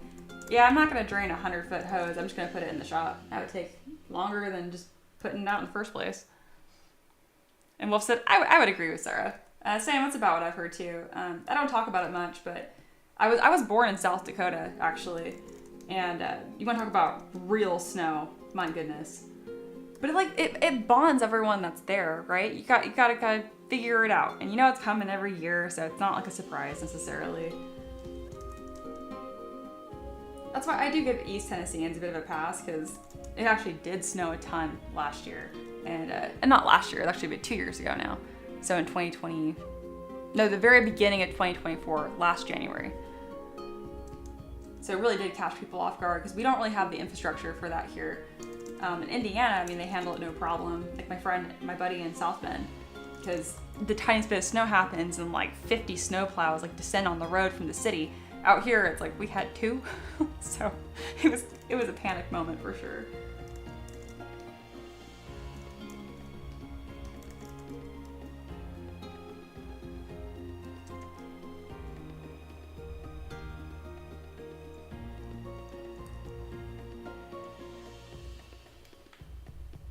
Aloha says, how do you think people with horns go to sleep? They must be so annoying. Yeah, I was thinking that too when I designed this. I'm like, I'm a side sleeper and that would not work here. And then Mikey is in all caps with much enthusiasm. Yet another job for a leaf blower.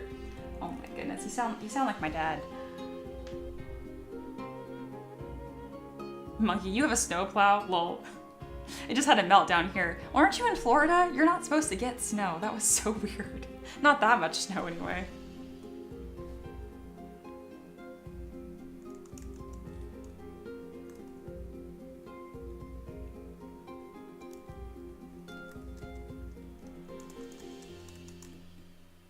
I've had a really good time with you guys today. This has been fun.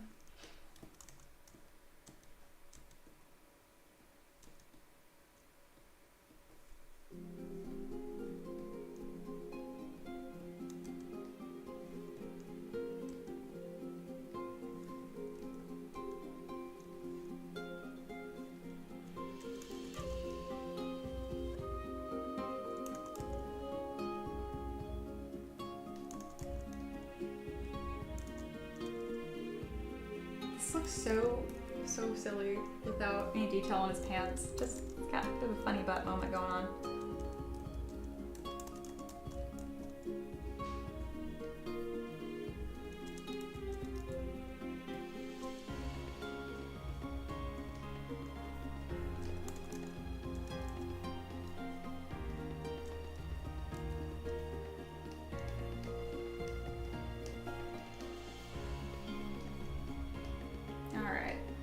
Those same seams down the side. We can match the other pose as well.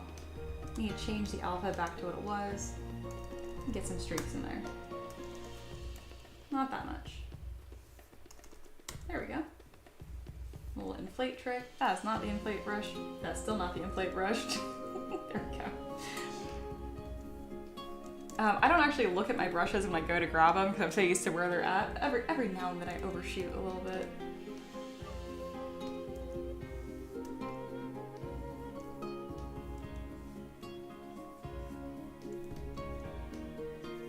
There we go.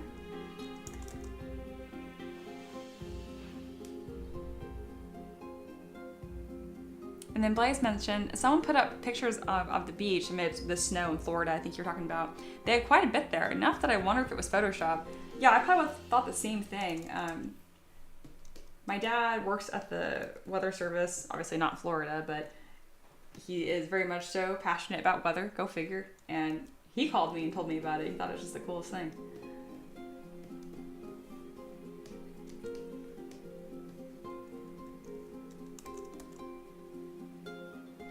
And then hindsight, talking to Loa, what about the people that have horns and wings and or tails? All stomach sleepers, I guess. Gross. I agree. Blaze says back or stomach? Yeah, I guess it could work either way. Loa says true. I guess if you have wings, you gotta sleep like a bat from the ceiling. That is the true answer here.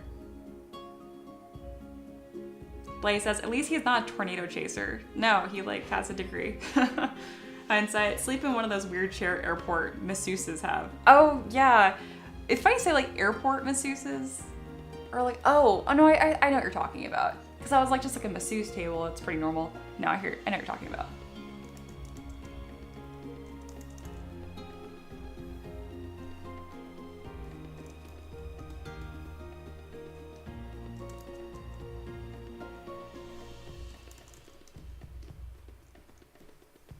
Alright, we're just working right along, making some pretty good progress here.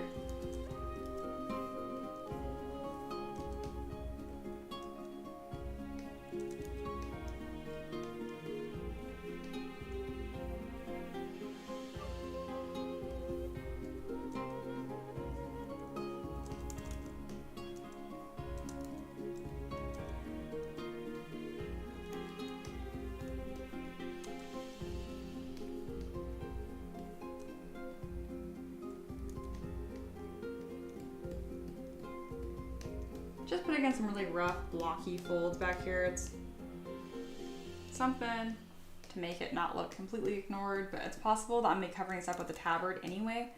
So I really want to just get to the point here.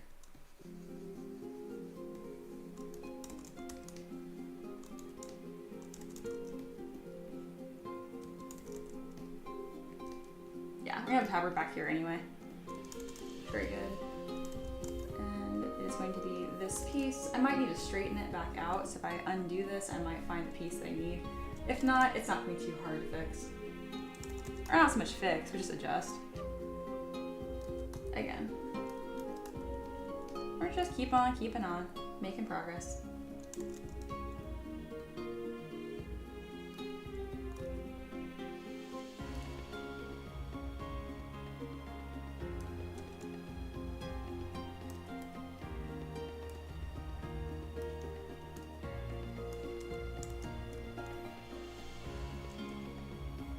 Something cool I can do with different pieces like this, if I grab my new topological brush, it'll automatically grab just one piece at a time.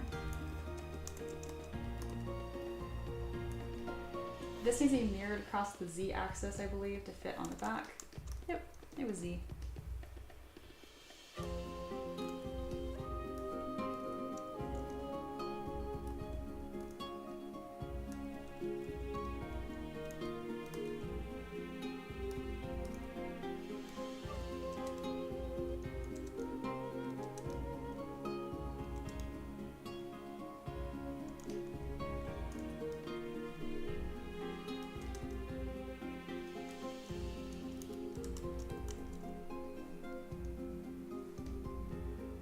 There we go. Slowly coming together.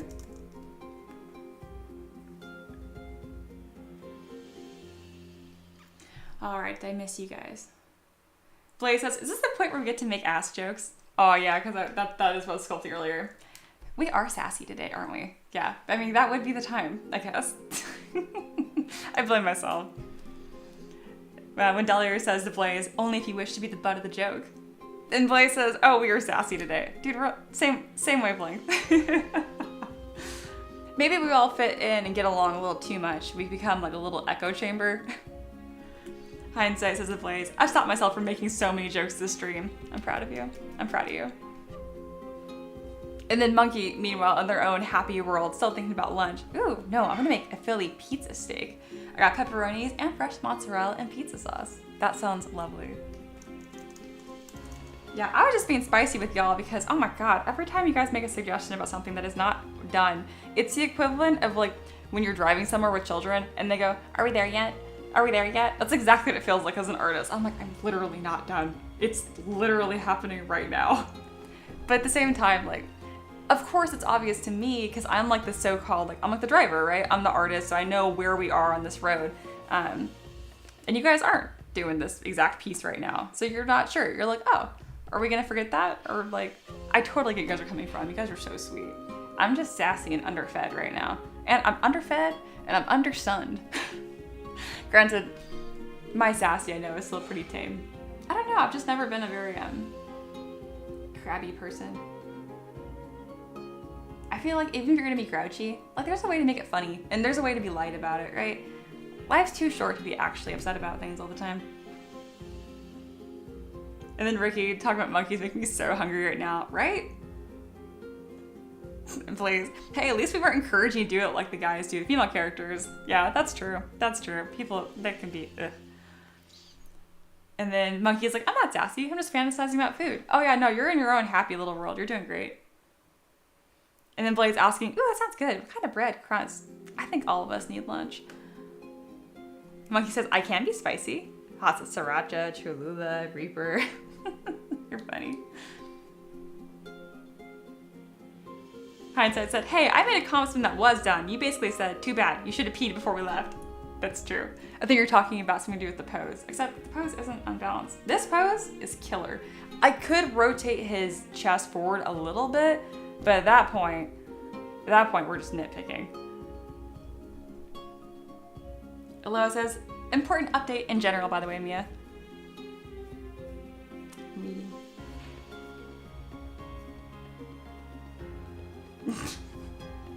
Just Aloha showing a silly meme. That is an important update.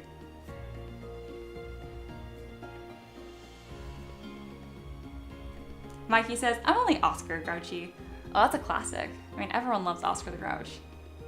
It's kind of how my grandpa is too. He's fun. He's never actually mad or anything.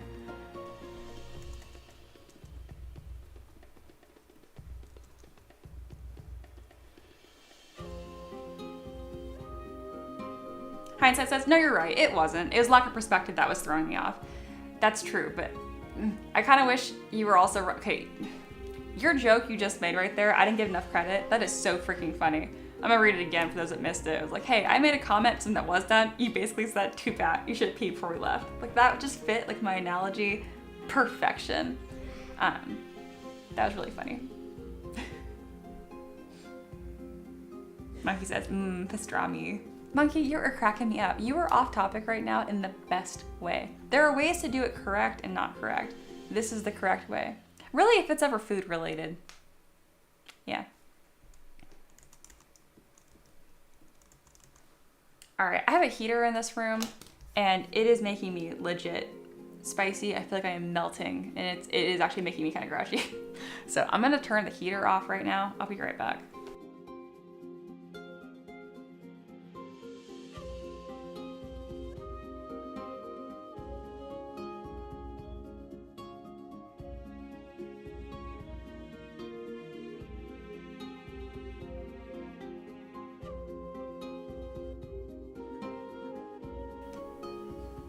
Like says, kids in the car, never fails. Yeah, anyone with children, you guys have just the patience of a saint. I mean, partly because you have to. You can't have it just that. That's one of the reasons that I mentioned like why I'd never have kids, because I have what I call a that's enough button. And I'm sure, I mean, all parents have that to some extent. But I feel like my threshold for that is really small. I don't know. And then monkey being silly. Blaze says, wow, it must be one heck of a fireplace. I know, right? My TV. Nah, the heater's actually sitting on the floor. I accidentally set it to like 80 and started the stream, so I am like dying in here. On a real note, being sassy and maybe a little short commented compared to my usual, you guys are great. You guys are so funny and sweet, and I assume the best. I do. Thank you guys for being here. I appreciate you guys sharing all that kind of stuff. I do. Flay says, now you know why my mom whips out, but because I said so. Yeah, that's all I would say. I think I would just be like those wind-up toys where you press a button or pull a string. That is all I would say, just because I said so. Like, which is not helpful for anyone. I realize that.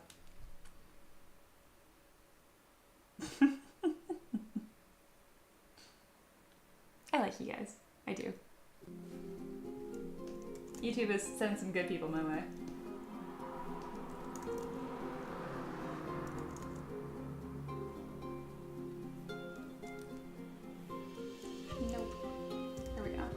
I'm probably not gonna work too much longer today on a real note, and it's not just because I want to make fajitas. I'm just kind of getting to a stopping point.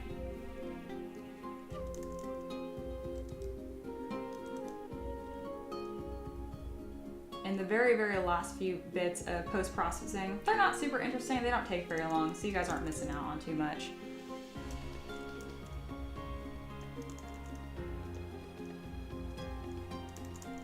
I forgot to mention it as much this stream. If you guys ever do have questions on like how stuff is getting done, feel free to let me know.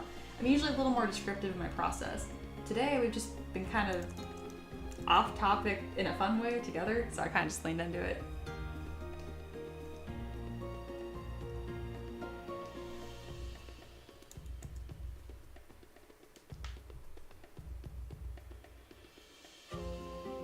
Mikey thought, yeah, I thought that's a really good TV. Yeah, it is a TV. Aloha says, join the Discord lurkers where post-stream memes and 3D printing help. That is a perfect little slogan. That really sums up what we do. If you guys are lurking and not already in the Discord, that is linked at the top. Little hearts are in the chat, right there. Hindsight says, to quote a meme that's going around, quote, gentle parenting only works if you have gentle kids. Unfortunately, I have a feral pirate that is always hangry. That's well said. Yeah, gentle parenting. Again, I really can't talk. I do not have kids. I have had very limited time around kids. I've babysat like 3 times. Does not even count, right? Y'all are doing great. If your kids are doing anything, you got wrangle them in the car, get them to school, you're killing it. You're doing great. They eat anything that's considered a vegetable every now and then. I mean, you guys are doing just fine. Or something like that. Yeah. Mikey says, you have to turn it down because you're getting hot. Makes movies a way different experience. Yeah, it's a really good, it's a 5D TV. Thanks. And then Blaze says, what is the schedule? Is that for like my stream and stuff?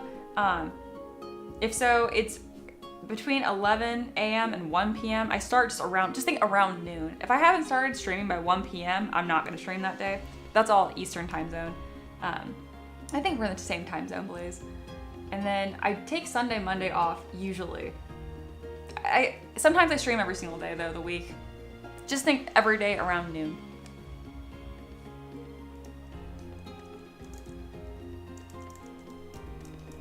Good question. I used to have it pinned on my screen what my schedule was, but I do change it around. As of right now, it's pretty much just every day starting around noon. I always like to post in the Discord, though, when I'm going to get started that day, so there's somewhat of a heads up.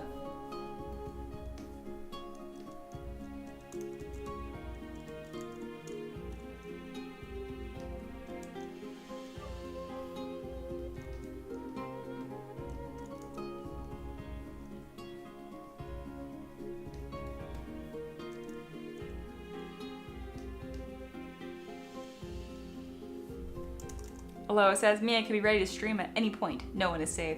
That's really true. When I first started streaming, sometimes I'd start streaming like 11 at night. I was pretty chaotic. I have a much more consistent work schedule now, so I don't do that anymore.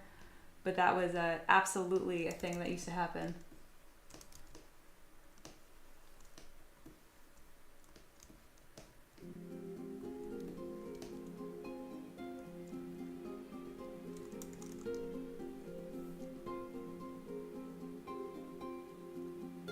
I love his weird, like, hunched over head. It feels very tiefling and very, like, he's looking at you. I really like this pose. Blaze says, I slept in today and was pleasantly surprised to find a stream up. Yeah, that works out really nice. I think it's happened to Wolf a few times now. Not necessarily wake up from a nap, but just the timing was really perfect.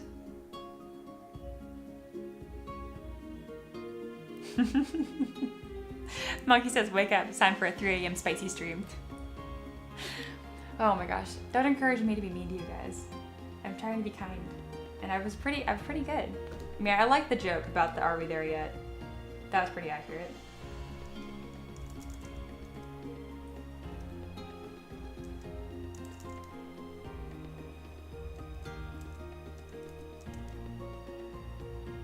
Alright, so his face is just missing a little bit of definition here that even though it's small, it really needs to be there. Otherwise the face just kind of looks like this nice big blob. So we're gonna build up that vermilion border, which normally isn't a physical thing, it's just a color.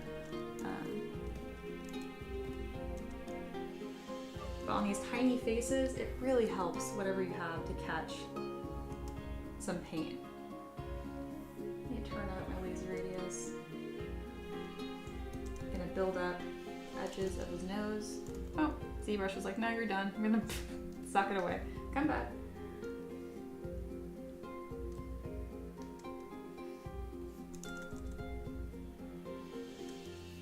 Here we go. Oh, and to people that are new, if you, not to my stream, but to ZBrush, if you ever mess with all these settings, like focal shift, draw, all this stuff, right? There's a lot of different settings here. If you can't figure out what it used to be, just bring up B for your brush palette and click on reset all brushes, and that'll put you right back to the default. Because right there, actually, I accidentally turned my Z intensity down to 0, which means the brush will not work because it's 0 strength. And it was taking me a second to figure out what went wrong there. But I've been doing this a long time, so it wasn't hard for me to find out. But stuff like that is very easily frustrating when you're just trying to learn and you're like, now my brushes don't even work. What is going on? There we go. That looks a bit better. Nice. Wolf says, I'm at work and just so happened to find this great stream. First time. Wolf, you joined once and you've been like so consistent tuning in every time since. It's cool. Thanks. Blaze says, I keep feeling like he needs something around his neck. Just so much bare space. Not sure what you do with that spot. Yeah, up here, no, I kind of know what you mean. Usually breastplates like this will have like, knights have like that collar or like where the bottom part of their helmet comes in. I might put something there. When I designed the model, it didn't look as apparent because it just fit higher up and I had these big shoulder pauldrons. So I might need to just tuck that breastplate up a little bit and make it a little taller. I feel like it could benefit from a second layer though too. Again, just more armor. The catch is here though is that he's not like a soldier or a paladin. He's actually a subclass of fighter. So it should be more on the lighter side as far as armor goes and looking more on the nimble side. So I think it works out. That is a good, I was also thinking of that though. Monkey said, I remember one time having to frantically ask your Discord chat how to make the screen not all weird. Control N. I remember that too. Blaze says, good to know. My biggest problem as a beginner is I'm all thumbs. I like that saying.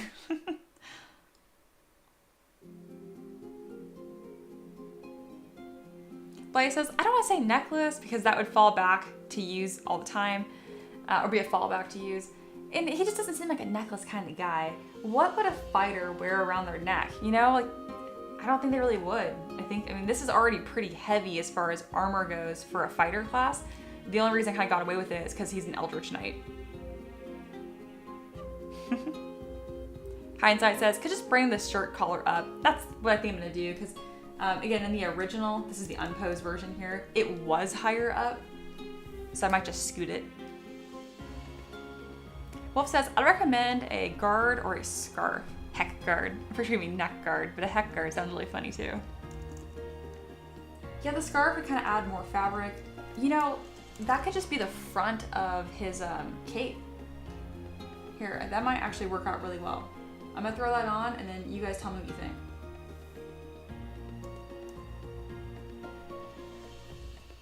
I got a piece here that I know I can kind of throw on just to try out.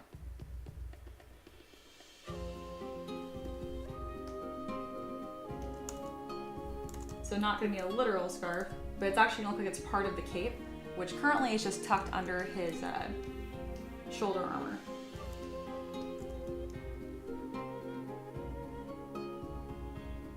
I think we're gonna like this a lot. I think this is gonna make everybody happy, including me and the requester, which is the most important.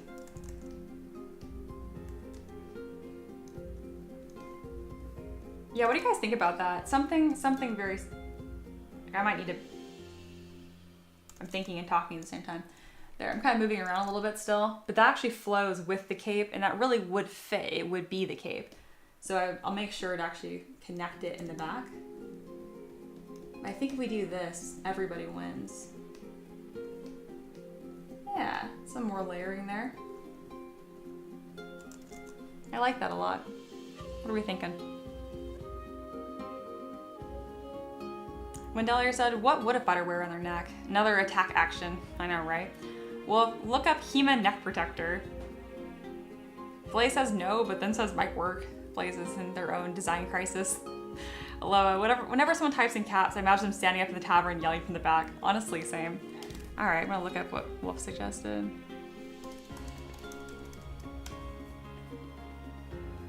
No. Because it would just look like a flat collar. It is cool though, and it is like armor protection. It kind of just makes the model look more wintry, which is fine. I'm not sure what setting it is. I might want to tuck it underneath.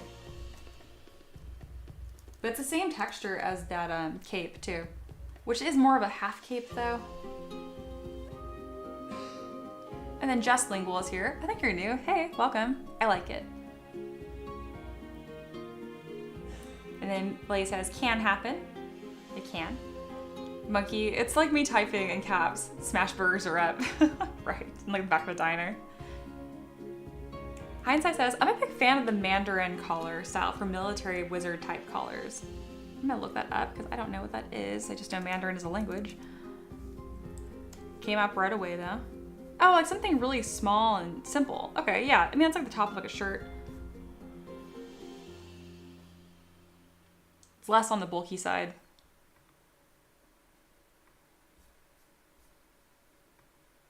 Blaze said if he was a demon, it'd be the entrails of his enemies. Very true, very fair. Wolf says, it's a good armor piece, but the cape looks better. That's true. Monkey, you know what he needs? What?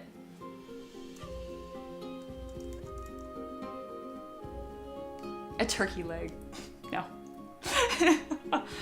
Alana says, I think the turtleneck looks great on him. Oh my gosh, now it's just a full sweater. I'm gonna keep it. I like that. I don't know why. I expected you guys to agree more, not necessarily with me, but with each other at least. But we got all kinds of responses. We got a turkey leg.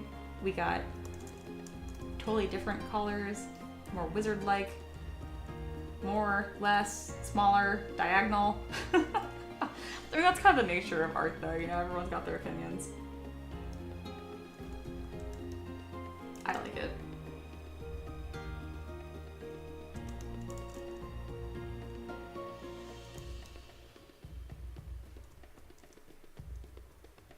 I'll need to add some more fabric folds to kind of blend it. Or just like that. There we go. That worked out really well. The biggest reason why I like it isn't so much because of the blank space. Blank space is fine, it gives the eye somewhere to rest, all that good stuff. It's more so just the texture makes the whole thing look more cohesive, and I like that a lot. Well, more cowbell. Oh my god, that is a callback reference. I don't even watch SNL that much, but everyone knows that skit. Beautiful. Mikey said it first, more cowbell. Blaze says, I wish you folks would eat before the video. Oh, I know, we're all like half sidetracked. Beautiful, beautiful. Monkey, I think it fits well. Sarah in all caps, more cowbell. Oh my god, I'm about done with y'all and this stream, ready for lunch. This is beautiful. Blaze says, oh heck, let's just give him a cardigan hanging on his back. With then I gotta do like the ties, you know, like a fancy golf sort of thing. And the only prescription is more cowbell. You guys are all fired.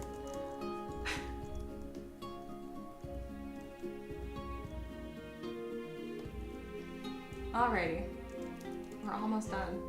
Just need to add more texture. Not more cowbell. No, God, that's all I can hear now.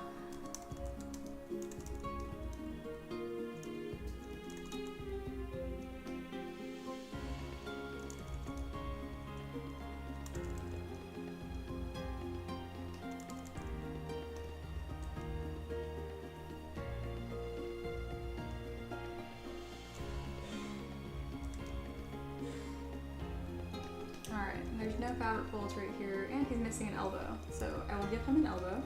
Feeling generous today. And some fabric folds. Just something real simple. You can clean that up later. Alright, that's looking really solid. I can get that to the guy who requested it today. I'm gonna call that a win. Both of these needed a lot of love and a lot of attention to get detailed. Good.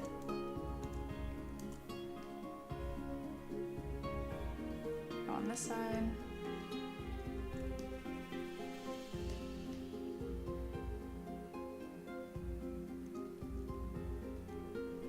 Beautiful. All right, cool, very cool. Aloha needs AirPods. Blaze agrees. Yep. Blaze says, hey, at least we have a sense of humor and can brighten each other's days. That is the truth. Oh my gosh. And not a troll among us. That's true. There's so much. I do. I love you guys. I do. Monkey, it's because I cast polymorph on Shodat, turn you all into humans. Can't have that. It's my way of clearing out the trolls. I like it. Oh my gosh. Play says, the left one looks better, I think. I agree. That's why I do the two poses. I do we do an action and a casual for a lot of them. Action's almost always my favorite, but here's the thing. As a DM, I think it'd be nice to have this guy on the right, and you can print a bunch of copies of him as guarding something, right? He's not supposed to be a standout killer model, but this is the one, the action, the left, for your player character. So it's been nice. I'm a fan of one on the left too. I think it's killer. Alo says, because I stand at the tavern door with my net, make sure no trolls. Yeah, you guys do a good job. There's not or nothing but great. That being said, I think the stream has come to an end. Hindsight, I'm more of an ogre than a troll. That gives actually vibes. I like that.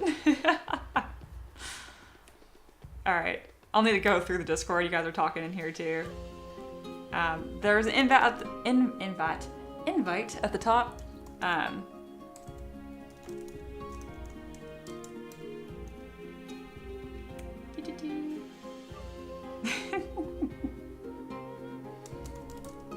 And we are going to call it the M3DM Tavern. It's really just the Discord.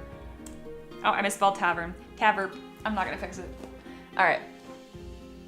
Come join Discord if you haven't already. I think you guys are pretty much all already there. Recognize your usernames. Thank you for the support on Patreon, and thanks for being here. Spicy or not, on a scale of 1 to 10, I maybe got a 2, annoyed. I don't know. It's so fun to be spicy with you guys. Again, it's all in jest. Thanks for rolling with it and then being even sillier as it went on. You guys know how to read a room and be fun, and that's awesome. Tabber, you guys are so annoying. Oh my god. Jesus Christ. Okay, I'm gonna head out. Thank you guys for being here, and I will see you next time. Like he says, always thanks for your time, of course. All right, bye.